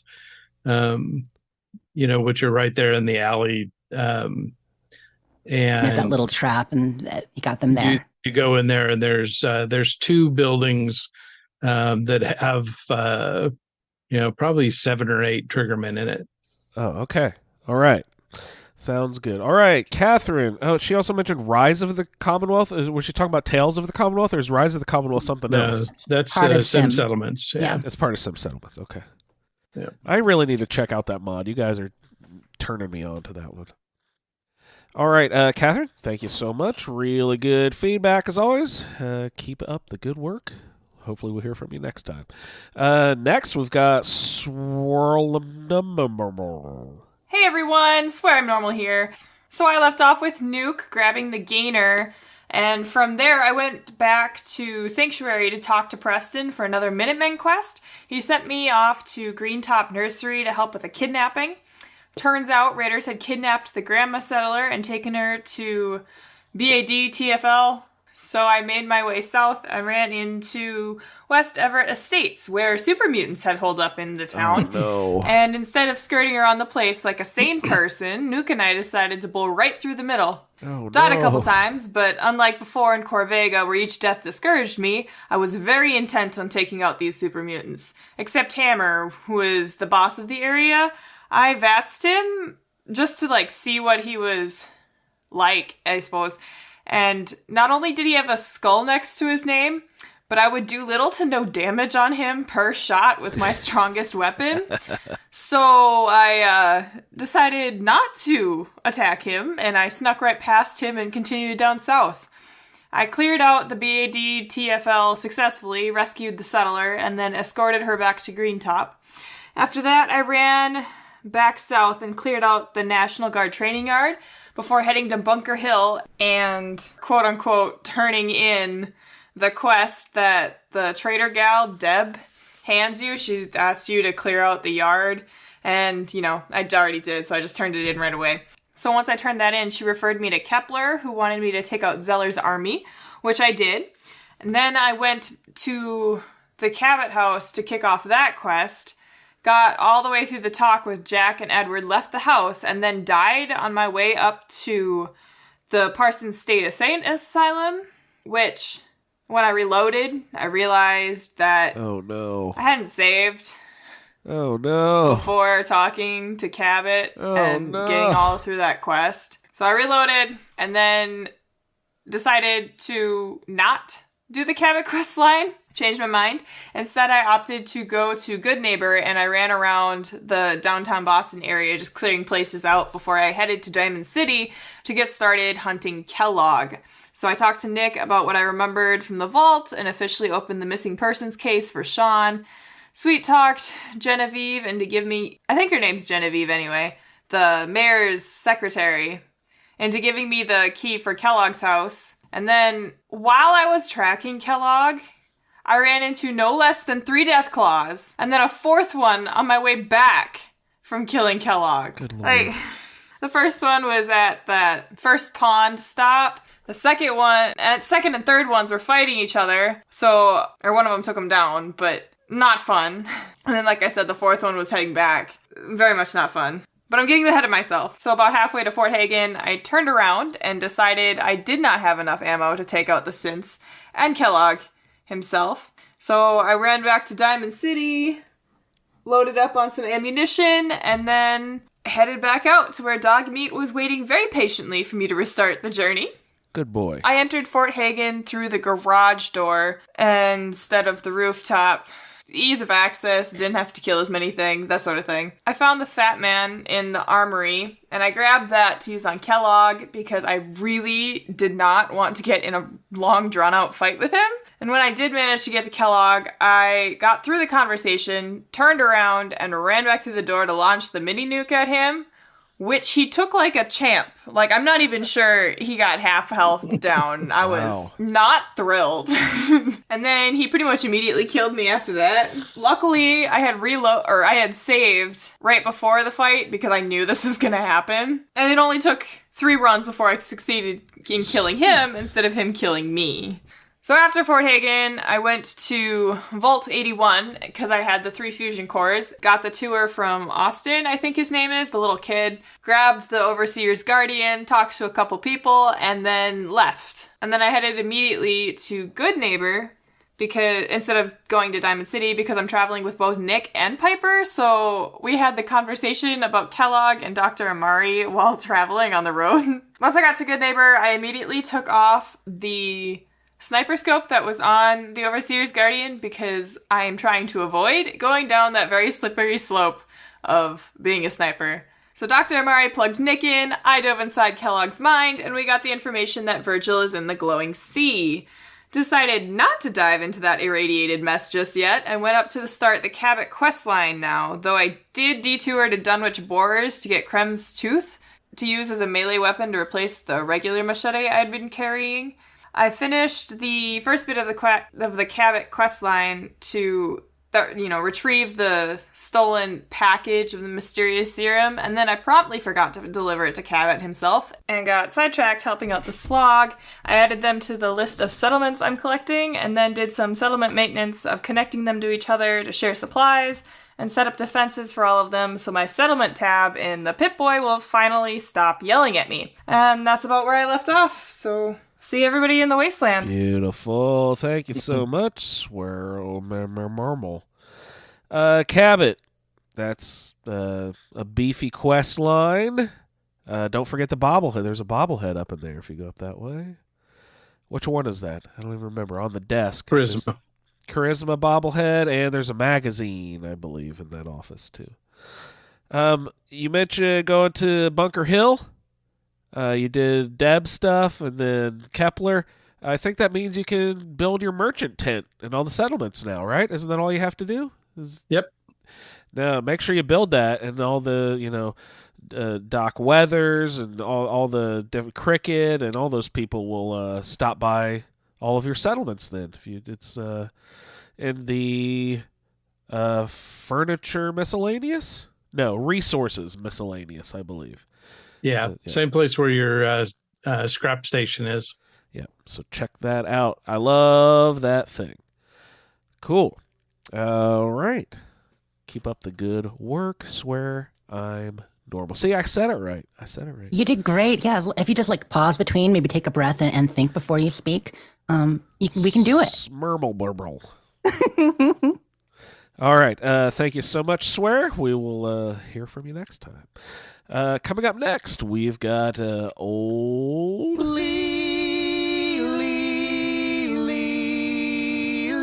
Greetings, Wastelanders. This is Lee Benjamin with the continuing story of Mamba Caramba, attorney, post-law. There is no law. It's a legal vacuum. Compromises include casual murder. Have I taken the law into my own hands to fill the void? It seems I have. Nate told me that war never changes, but the wasteland changes everything. Upon exiting Fort Hagen through a rooftop hatch, I was greeted by an enormous airship. It had vertibirds launched from it and was blaring a message that they came in peace. I had no idea who they were, this Brotherhood of Steel, but Robert said that he had run into a squad of them in Cambridge before the ghouls found them and were threatening to overrun them. That's why I found him on the edge of town and willing to leave. On our way back to Diamond City, via Oberlin Station, we found a landed vertibird and Brotherhood of Steel troops, some in power armor, outside the Weston Water Treatment Plant, battling the super mutants. We pitched in and helped them to finish the job, but it wasn't clear if it was appreciated, as afterwards we were told to move along. Nick was pleased that I'd located Kellogg and was intrigued by what I'd found on Kellogg, especially the cybernetic implants. One of them had been attached to his head and still had a part of his brain attached, Grizzly. He remembered a place in Goodneighbor called the Memory Den.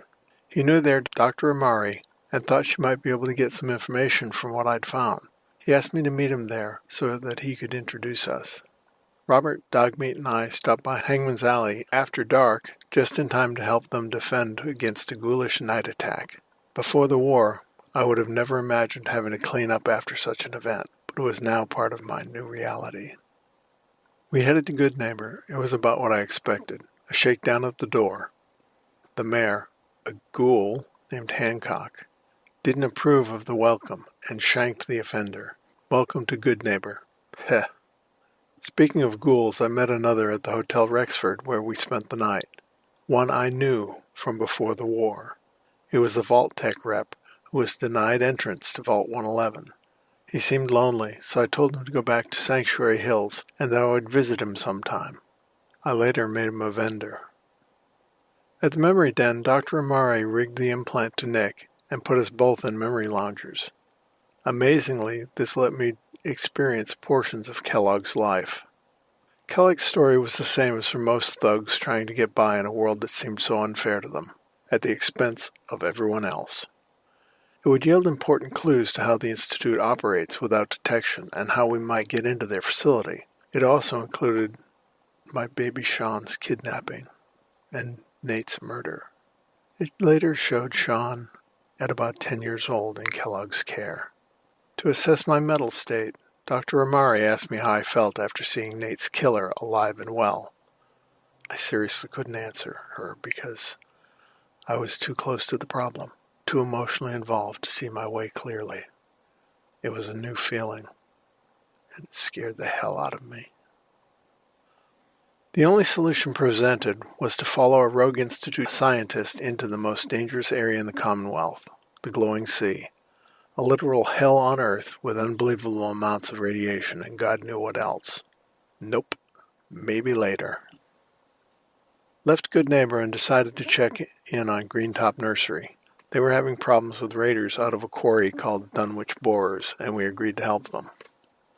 Along the way, we discovered Bunker Hill, the USS Constitution, the Skylines Flight 1981 wreck, General Atomics Galleria, and Malden Middle School, most of which we just found and then bypassed.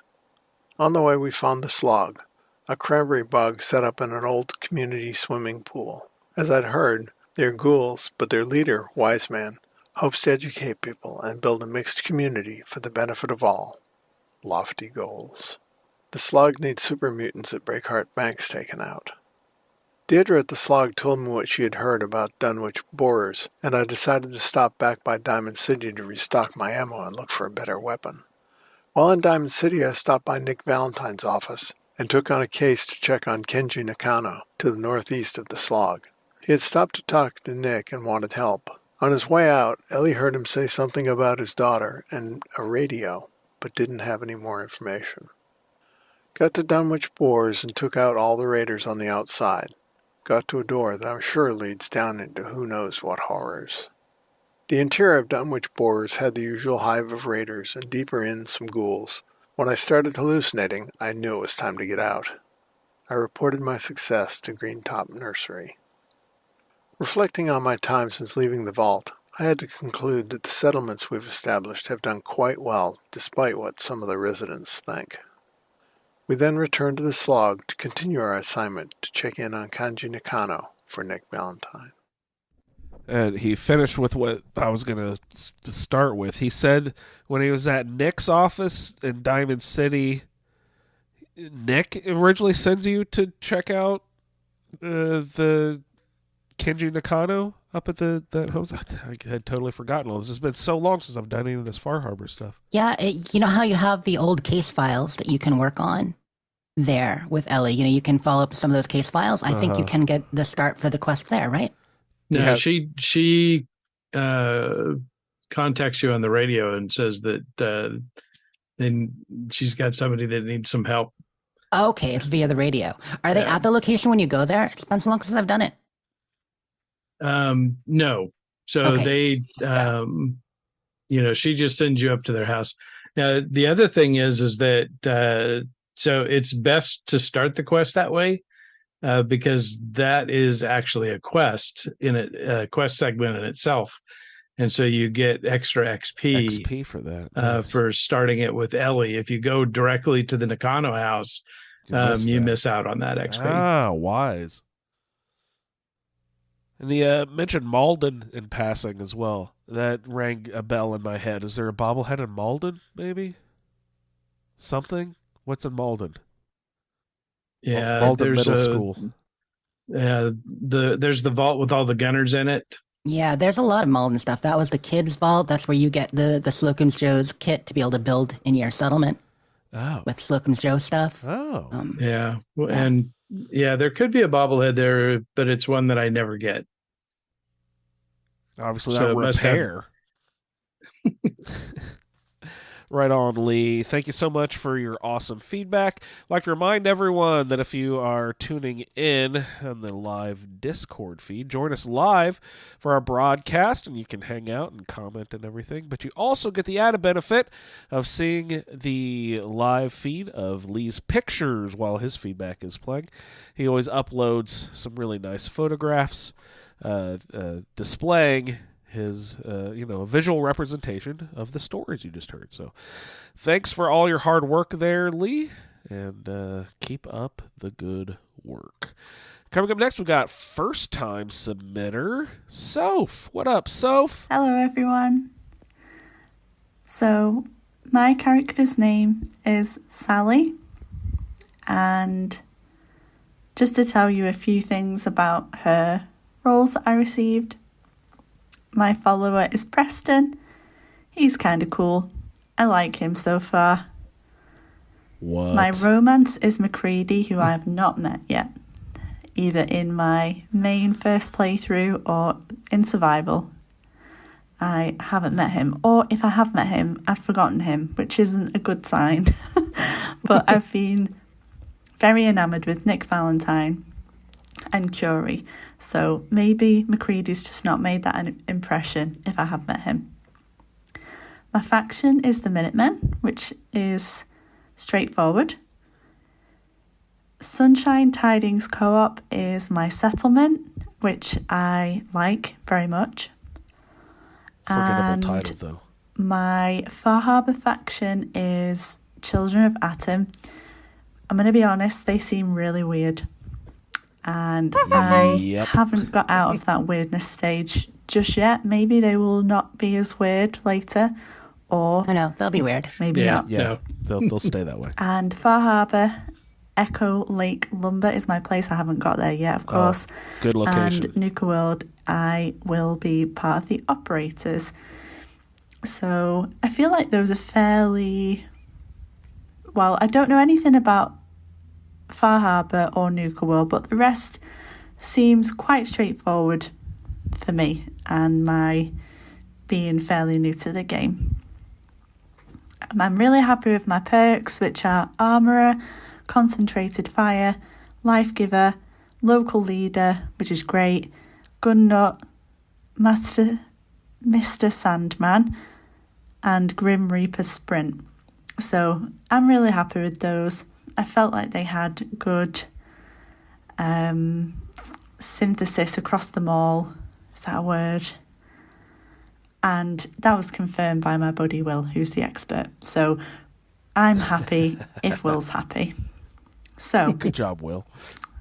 In terms of my first impression of survival mode I was terrified to start with, and that quickly melted away when I realised how much I was learning about the game, which I'd never learned before on Fallout 4, which I've not been playing very long, admittedly, but I'd got quite far without learning a few of the basic things that survival has definitely taught me. And the same for 76 as well. I'm learning about more things because I'm having to go slower, and that is my favourite thing about survival mode. So my first thing was I learned coming out of the vault that repeatedly replenishing myself with purified water out of the fountains gave me 0 rads. So I thought, okay, this is, if I get absolutely stuck, this is somewhere I can come back to. It's not that far of a walk from Sanctuary to get water if I don't have stim packs and no rads. I put a sleeping bag in Sean's room and then learned I can only sleep on a sleeping bag for 3 hours. So Bummer. I built a real bed instead. Good. You deserve it. I found a special magazine under the dresser, and this again was something I didn't pick up on my first playthrough because I was just hurrying to get everywhere. And I used that to improve agility, knowing that I'm probably going to have to sneak around and be quite safe if I ran into any enemies, which I soon did. So I built a real bed, collected some junk, and learned that I could fill a baby bottle with water from a water pump for when I'm travelling around, and slowly realised again after that I can also fill all bottles, which I felt was great. I know this is going to sound really dumb and probably everybody already knew that, but I was really impressed by this.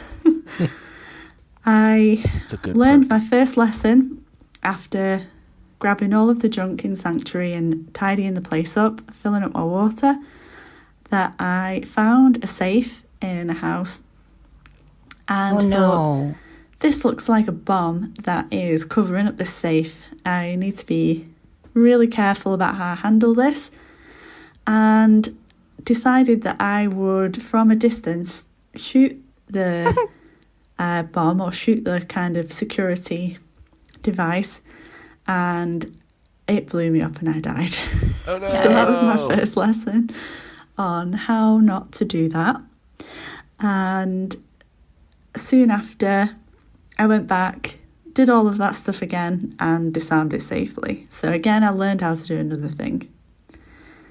When I ventured out, I took 10 stim packs and 10 purified waters and was rested and ready to go adventure. So I made a metal shack at Red Rocket and found my last piece of concrete I needed to make a water pump. On the road to Concord, I am very quickly humbled by some blood bugs, many, many times over and over. And the only thing that made this better was every time I would wake up in the shack and dog meat was at the foot of the bed. Oh, good It was boy. really sweet and it kept me going. I tried grenades and also that didn't work. So I decided to go another direction and came across a nest of mole rats, which are much, much easier to sort. I leveled up and made some food. I also was able to make some medicine using the things I found in the mole rat cave, and this again was something I had never seen before. I was able to then, at that point, get past the blood bugs by not fighting with them and going behind a house. So in the house I found lots of pre-war food and sneaked a little more around Concord, found my way through to the museum and eventually took my new friends to Sanctuary. On the way, met with the Deathclaw, and after a really long and frustrating fight and throwing lots of grenades at cars, I was able to kill the Deathclaw. Nice. And I will say it is one of the most satisfying things I've ever done in a video game was killing that Deathclaw. I found it pretty difficult on my normal playthrough, and it did take me around 40 minutes to kill on survival. I don't know if I should be admitting that, but it did. 40? So, it was so much fun. We made it to Sanctuary and I started to talk to people, and this is pretty much where I've got to. It's not very far, but I've been busy with my normal playthrough, and I am really, really excited to get much more into survival and carry on with that, because it really does seem like probably the best way to play the game. Even though it's the kind of like the martyr's way, it is so much fun. So yeah, I've really been enjoying reading everyone else's experiences and chatting with everyone. So yeah, that is my experience so far. So it sounds like this might be, she has sort of a simultaneous normal mode and survival mode going, but it also sounds like this is her first time playing Fallout 4. Yeah, so this is Soph, also our friend Blissy Rose, who streams, and I've shown her camps a few times. She's friends with Jen and Will and the whole PlayStation crew.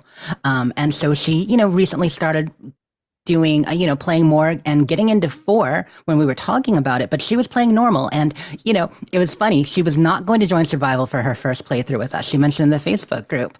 And then after listening to our first episode or two of the survival play, she's like, oh, I got to start a survival character too. She just really wanted to. So I've been watching her on her normal playthrough because that's what she's mostly been streaming and learning. And she recently did the Cabot quest. I believe she has just recently done the Institute up to discovering them and getting out and all that. So she's about halfway to 2/3 through the story and doing quite well there and learning it. But it's neat how she's talking about how being forced to go slower, she's seeing things she didn't, realize. And that is such a good point with survival. And also something to take for granted, like the Your Special book. In Sean's room, stuff like that. I love the idea that a controlled explosion to open that safe. She said, I'll do a controlled explosion. That's the safest way to open it. Perfect. But it is, if you stop and think about it, as long as you don't get so frustrated with survival that you stop, you just naturally, because it's so much harder, play things over and over and over again.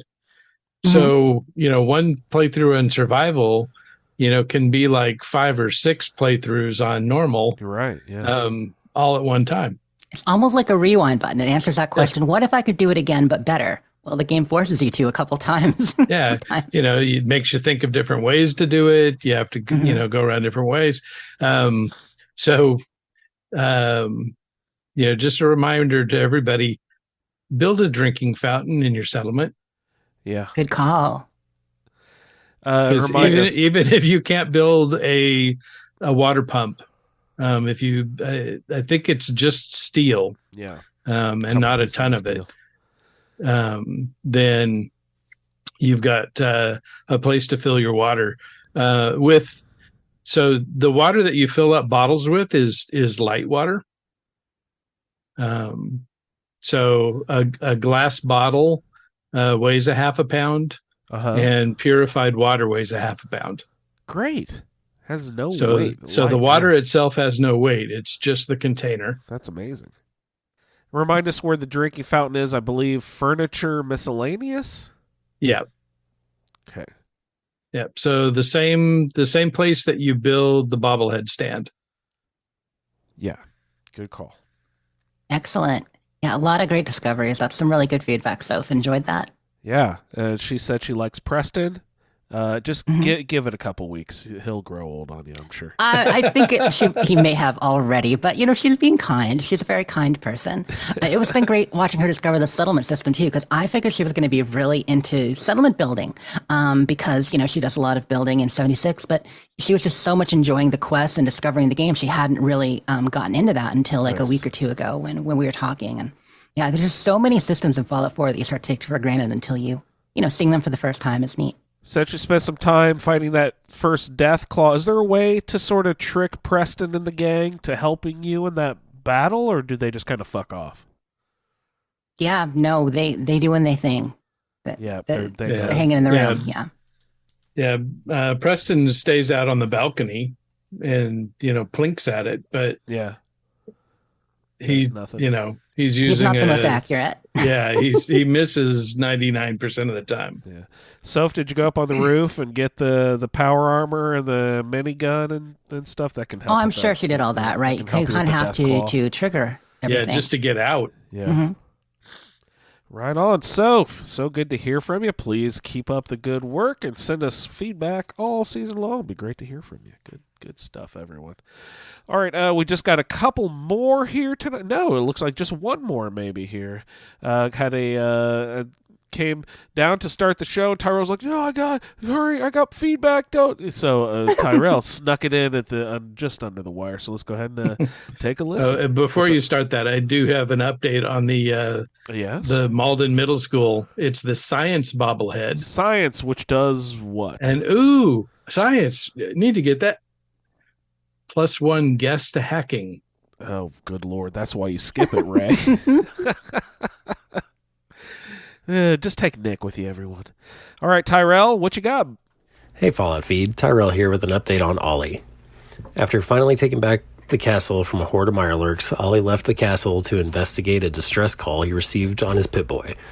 With Dogmeat in tow, we made our way across Boston. We had a couple of run-ins with gunners, raiders, and super mutants, which inevitably led to damaged power armor and no stim packs.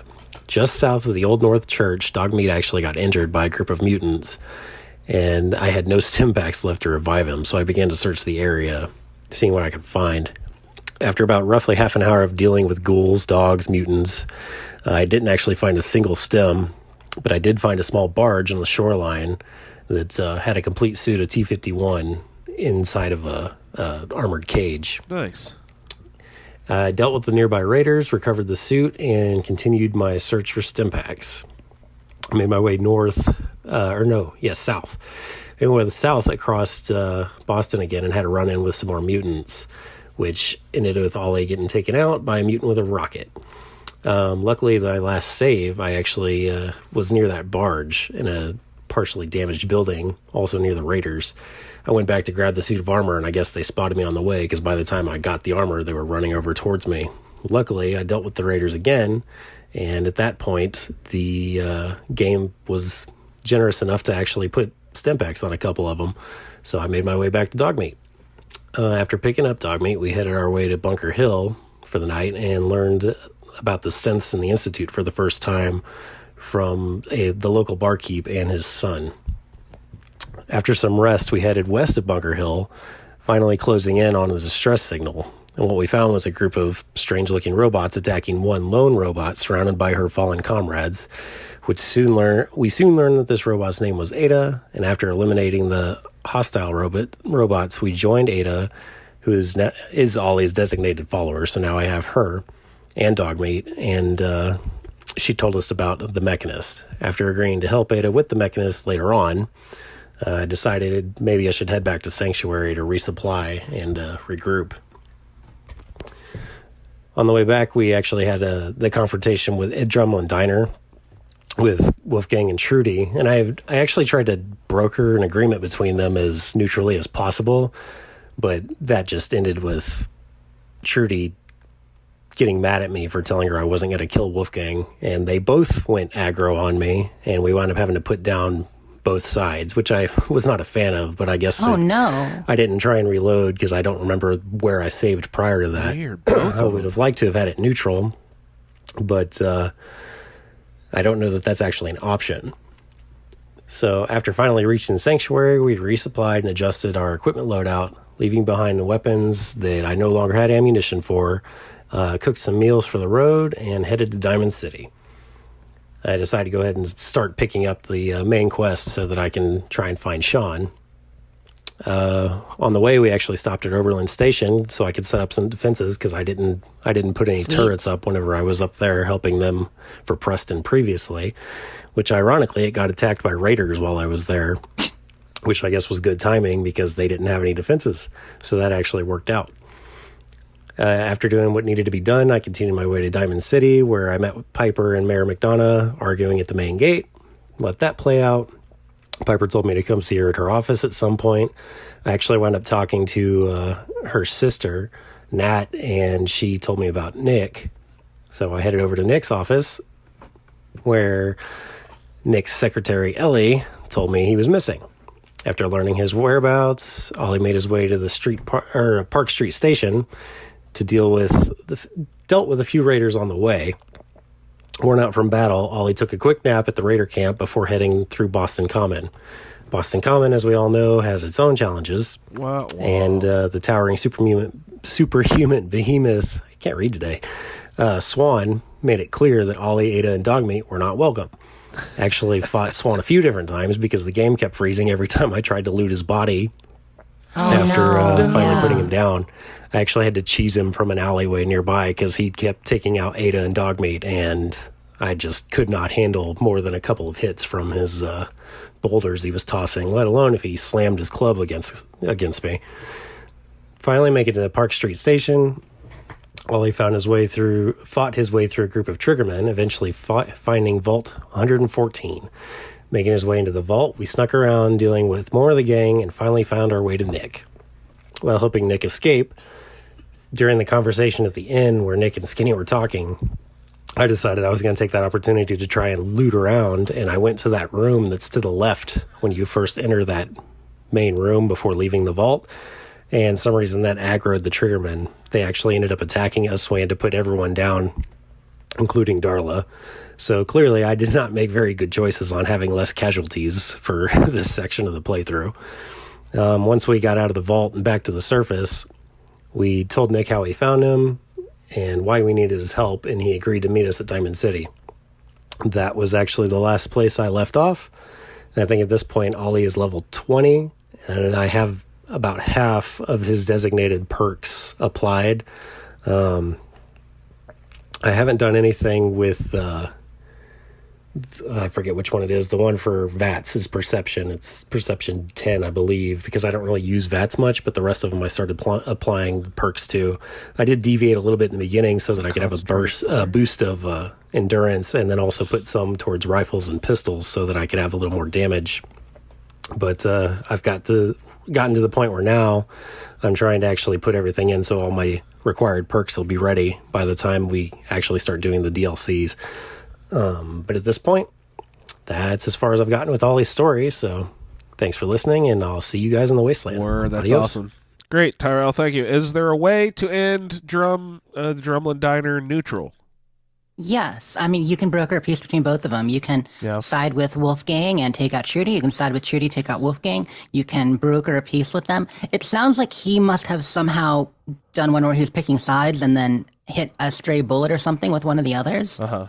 I'm not sure why they both went hostile on him. I don't think or I've told been- one side he was going to help them, but then acted like he chose the other. I don't know. think I've ever brokered a peace. I think I've always chosen a side there. I have one right there now. Yeah, you can, if you can talk Trudy down, you can tell Wolfgang, hey, I'll try to talk some sense into her.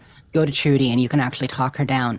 And she's a little bit annoyed, you know, that she has to pay him back, but she admits that she does have the caps and she can pay him back, but he's not giving her boy any more chems, and you can make that work. Do you have to And have so super now I high have them both there. charisma or something? Yeah, it's charisma check. Yeah, I don't think it's super high, but I did have to pass a check. Nice. Yeah. And that's one of those where if you're using the dialogue mod red, that it'll allow you to do strength checks as well. Oh, right. I really like that mod that changes all of the checks from like only charisma checks. They add the strength and perception and other checks from because all the past games, so like if you have to get by this part, your perception needs to be a certain amount or your strength needs to be a certain amount before you can beat someone up and blah blah blah. I feel like that's something that's sort of lacking in 4 that they could have brought forward. Yeah, that is one of the really nice things about that mod. But yeah, it's the so the log entry, if everybody's dead, is everyone in the Drumlin Diner is dead. Whatever mess these people had gotten themselves into doesn't really matter now. Oh my goodness. And what mod is that from? No, that was just from the regular game. Okay. The mod just changes it from a charisma check to a strength check. Okay. And that mod diversifies that to a little more role playing. That mod is called Red. You said like READ, like past tense of to read? Yeah, role play enhanced something. Okay. I don't remember exactly. And is this what part it of one stands of your for. collections or a couple of your collections you've been using? It is, but I already had it loaded because it's a pretty well known that sounds nice. mod. PC players. Oh, it's only PC, you bastards. I'm guessing. I don't know, but I've never heard of it. That's why I'm guessing it's PC. Yeah, good chance. It's really an awesome mod. You really got to try it. Couch style for life. All right, guys, that wraps up our feedback for this week. Thank you so much, everyone, for contributing to the show. Much appreciated. We really couldn't do it without you, and I love hearing about your adventures. Let's go ahead and move on to our iguana bits and to the news. What do we got in the way of news, Jess? Oh, we are going to make it real quick this week. First up on Iguana Bits, let's just mention that this week's feedback was play-along feedback. Next week, June 2nd, will be episode 416. We are doing Far Harbor with the crew here. So we're going to be doing Far From Home and Walk in the Park and arriving at Far Harbor. Ready for some fish blend beer and stuff, guys. Yep. It's good, yummy stuff. And for our play-along people sending in feedback, your first Far Harbor feedback will be June 9th. That's June 9th. So you have 2 weeks still. Yep. To basically just get there, meet people, and walk in the park. We'll have you meet Longfellow and go up to Acadia, if I remember correctly. Yep. Don't forget your whiskey. Yeah, don't forget your whiskey. Bring a whiskey for Captain Longnuts there, yeah. You need you need a little housewarming present after you meet him and get access to his cabin. He's my follower. That means I'm going to have to dismiss my kitty. Oh no! I need a mod. I need a dog meat plus follower. Yeah, get the everyone's best friend mod. It probably works with your cat meat as well. I hope so. It better. You got to have your kitty with you. I do. He's actually really enhanced this playthrough more than it should. It's like I really love having the kitty cat around with me. I don't know why. And I really love that little clip that you posted. Oh, wasn't that hilarious? Getting out of the doghouse. He's sitting in the doghouse, and I'm like, he looks large. he's the size of a goddamn panther sitting in the doghouse. But then when he stands up to get out of the doghouse, he shrinks back down to his normal size. So I was like, oh, that's really weird. And then my character was standing there and like did a double take, like looked at the cat as he was walking away. I was like, that's perfect. I hope I can catch that. And I hit the capture, and it did catch it pretty good. That was perfect. Yeah, I'd never seen him sit in a doghouse yet. So that was the first time I saw him sit in one of the doghouses. So that was a really fun little scene. Yeah, it was a huge panther. It was like, whoa. And it's really neat how they size him to fit. That was cool. And the shrinking, it was like he just shrinks for your eyes. It's not like it just flips from one side to the other. Yeah. You're like, shrinks straight down. Good kitty. Good boy. All right. News. Looking ahead on the calendar, right now it is Mole Miner weekend, Treasure Hunters weekend, y'all. So if you don't have everything from those Mole Miner pails, or you just want to beat somebody for their lunch money, Mole Miners are out in force right now. That also means, like often with Mole Miners, it tends to be times when people have a little bit more trouble with the social menu and loading it on servers for whatever reason when this event is active. It took me a number of tries to get loaded for camps on Thursday. So if you don't play that often, or this is your first Mole Miners, just recognize that when there's big events in Appalachia, it can often screw with things. Whether you're talking Foshna Talk of the Hour or Treasure Hunters everywhere, there can be a little bit more weirdness. But that's coming up. And then we've got Script Surplus ahead, and nothing really big on the list. But don't be surprised if we have a surprise double XP or a surprise double score weekend before the season wraps, which is probably going to be in a couple weeks. Oh, I was assuming it was going to be next week. We still maybe have a couple weeks left before. Oh, definitely. Oh, yeah, good, the good, earliest good. I was predicting personally is June 6th. But Yeah, I'm thinking. that's but, what I was- I've I was heard assuming. some really compelling. That's 2 weeks from now. But I've heard some really compelling arguments for June 13th. Being that, you get the Xbox showcase out of the way, you present some stuff, and you can even talk about, they use often at next Xbox season. events, show the trailer for the upcoming expansion or updates to 76, so that might even be slipped in there. To the 13th. And, they can just push it to the 20th, Go ahead. Let us enjoy our scorecation, okay? Don't make us clock back in right away. I got to Come get on. the Fahaba. Yeah. Lee in chat talking about fish blend beer. Yeah, Yes. Captain's Blend. Maybe not the tastiest, but Vim is best soda. Vim is best soda. Get a punch of fish in your beer. That's what everyone's lacking. That's my favorite Crystal Light flavor, Fish Punch. But so that's it on the calendar. Just know that we're going to have the next big event will be Invaders from Beyond. Coming up, that's the Alien Invasion. That'll be mid-June, June 19th until early July. I might be missing one of the guns from that, if I remember right. Yeah, I think you were. missing one of the guns. Yeah, But I yeah, might have Mo to hop in Miners, to less do that. prizes, nothing new. I did want to highlight in the Atomic Shop, we got some cool stuff this week, but only partial. So, I don't know if you saw. You might think these are snazzy, actually, Andrew. We got bowling outfits. There's a whole bowling bundle. Ooh, I saw someone post a picture of a bowling rack with bowling balls. I was like, ooh, I need a log.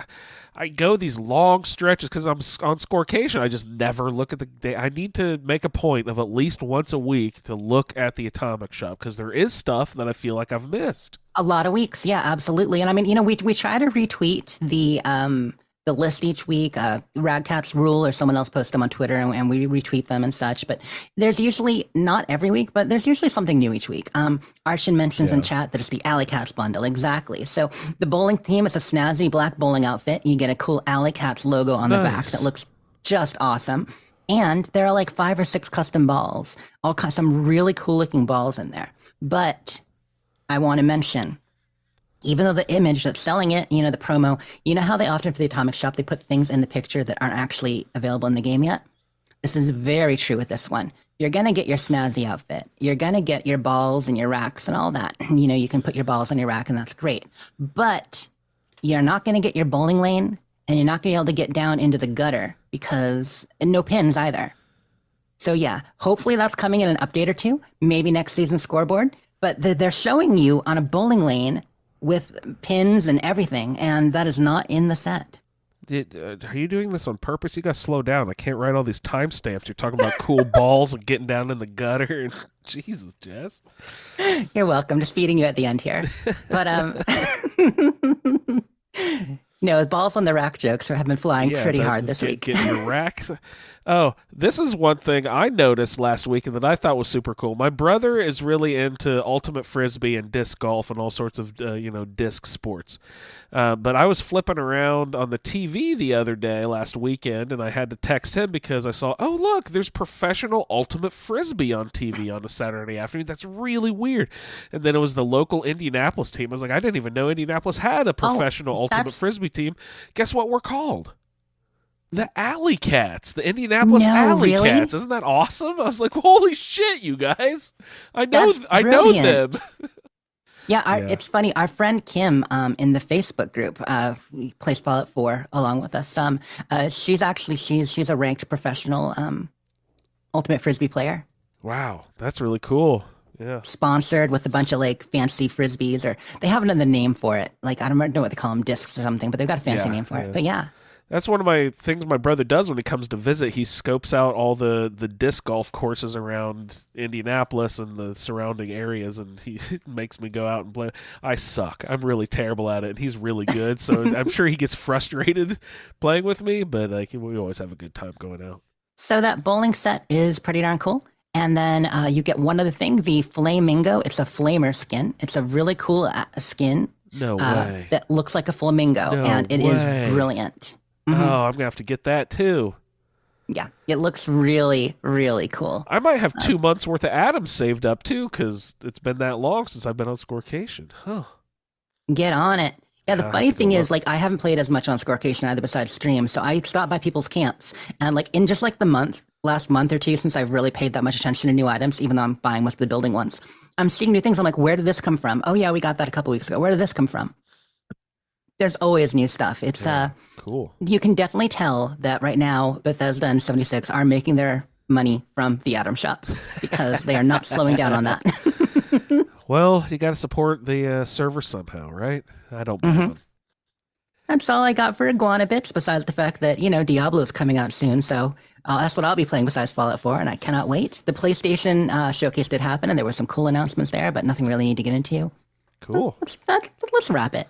All right, sounds good. I'd like to thank everyone again for submitting awesome feedback. You got Green Dragon, Clint, Jeff, Will, Eric, Keith, Katherine, SwearImNormal, TyRell, Pip-Boy Steve, Lee, and of course, Soph. Thank you so much for hopping in, Soph. I really enjoyed hearing from you. So that's great feedback from everyone this week. Please keep up the good work. We'll hear from you again in 2 weeks when we go to Far Harbor. Looking forward to it. You can find him over there on the Twitters at RayLB, and if you like to play No Man's Sky, please check out his other podcast, Butcher, Baker, Candlemaker in Space at BBCISSS. Ray, thanks so much for hopping on.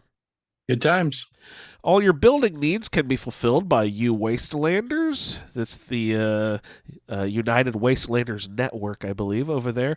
It's at You Wastelanders on Twitter. Also, she can be found at Dames Who Game for all your female gaming needs. Love that podcast as well. Also, at Sleep Is For Tea. Jess, thanks so much. Happy to be here. Glad to be on the 59th ranked video gaming podcast in New Zealand currently. Yeah, we're storming up the rankings, guys. I can be found at Indie Android, and the show can be found at the Fallout Feed. I'd like to thank everyone for downloading this edition of the Fallout Feed, and we will see you in the Wasteland. Thank you for downloading this episode of the Fallout Feed Roundtable. If you are interested in doing a play-along character with us, the show can be contacted by emailing falloutroundtable@gmail.com. For the Roundtable schedule, our Amazon link, and all other show information, please head on over to asapodcasting.com, where you will find the Fallout Feed, a Skyrimatic podcast, our YouTube channel, the Chatterbox, as well as other content. Once again, thank you for downloading, and we'll see you in the Wasteland. some really cool looking balls in there. You're going to get your balls and your racks and all that. You know, you can put your balls on your rack and that's great. And you're not going to be able to get down into the gutter. You just want to beat somebody for their lunch money. I actually had to cheese him from an alleyway nearby because he kept taking out his boulders. He slammed his club against me. After doing what needed to be done, adjusted our equipment. I built a real bed, collected some junk, grabbing all of the junk and learning about more things because I'm having to go slower. I started hallucinating, too emotionally involved. It was a new feeling. Nope. Attached to his head. Going down that very slippery slope. Obvious, like the bordello. Boston bordello that you come into. I saw him go down. It wasn't as bad as I expected. Oh no, what can I do? Dumping my stuff. Just some hick from the suburbs. I did all the things. 2-for-1 shot there. Did that whole fun stuff. Oh, just like Mr. Abominable. Right back to that dirty sleeping bag, risking more diseases. Penetrating little doggy has found a clue. Yes? It's Christmas Day. I didn't appreciate her judgment. Domesticate. I'm rocking the dirty... Getting all lovey-dovey. Every time she puts her head down, time to get up, sleepyhead. She had a good go at romancing him. I've been asked to join the meeting. I looked myself over. I needed wood. I was going to suck at good work civilian. Outstanding. I did go down. Pew, pew, pew. Go in the back door. Once I got desperate. It was a real pain. A little cocky.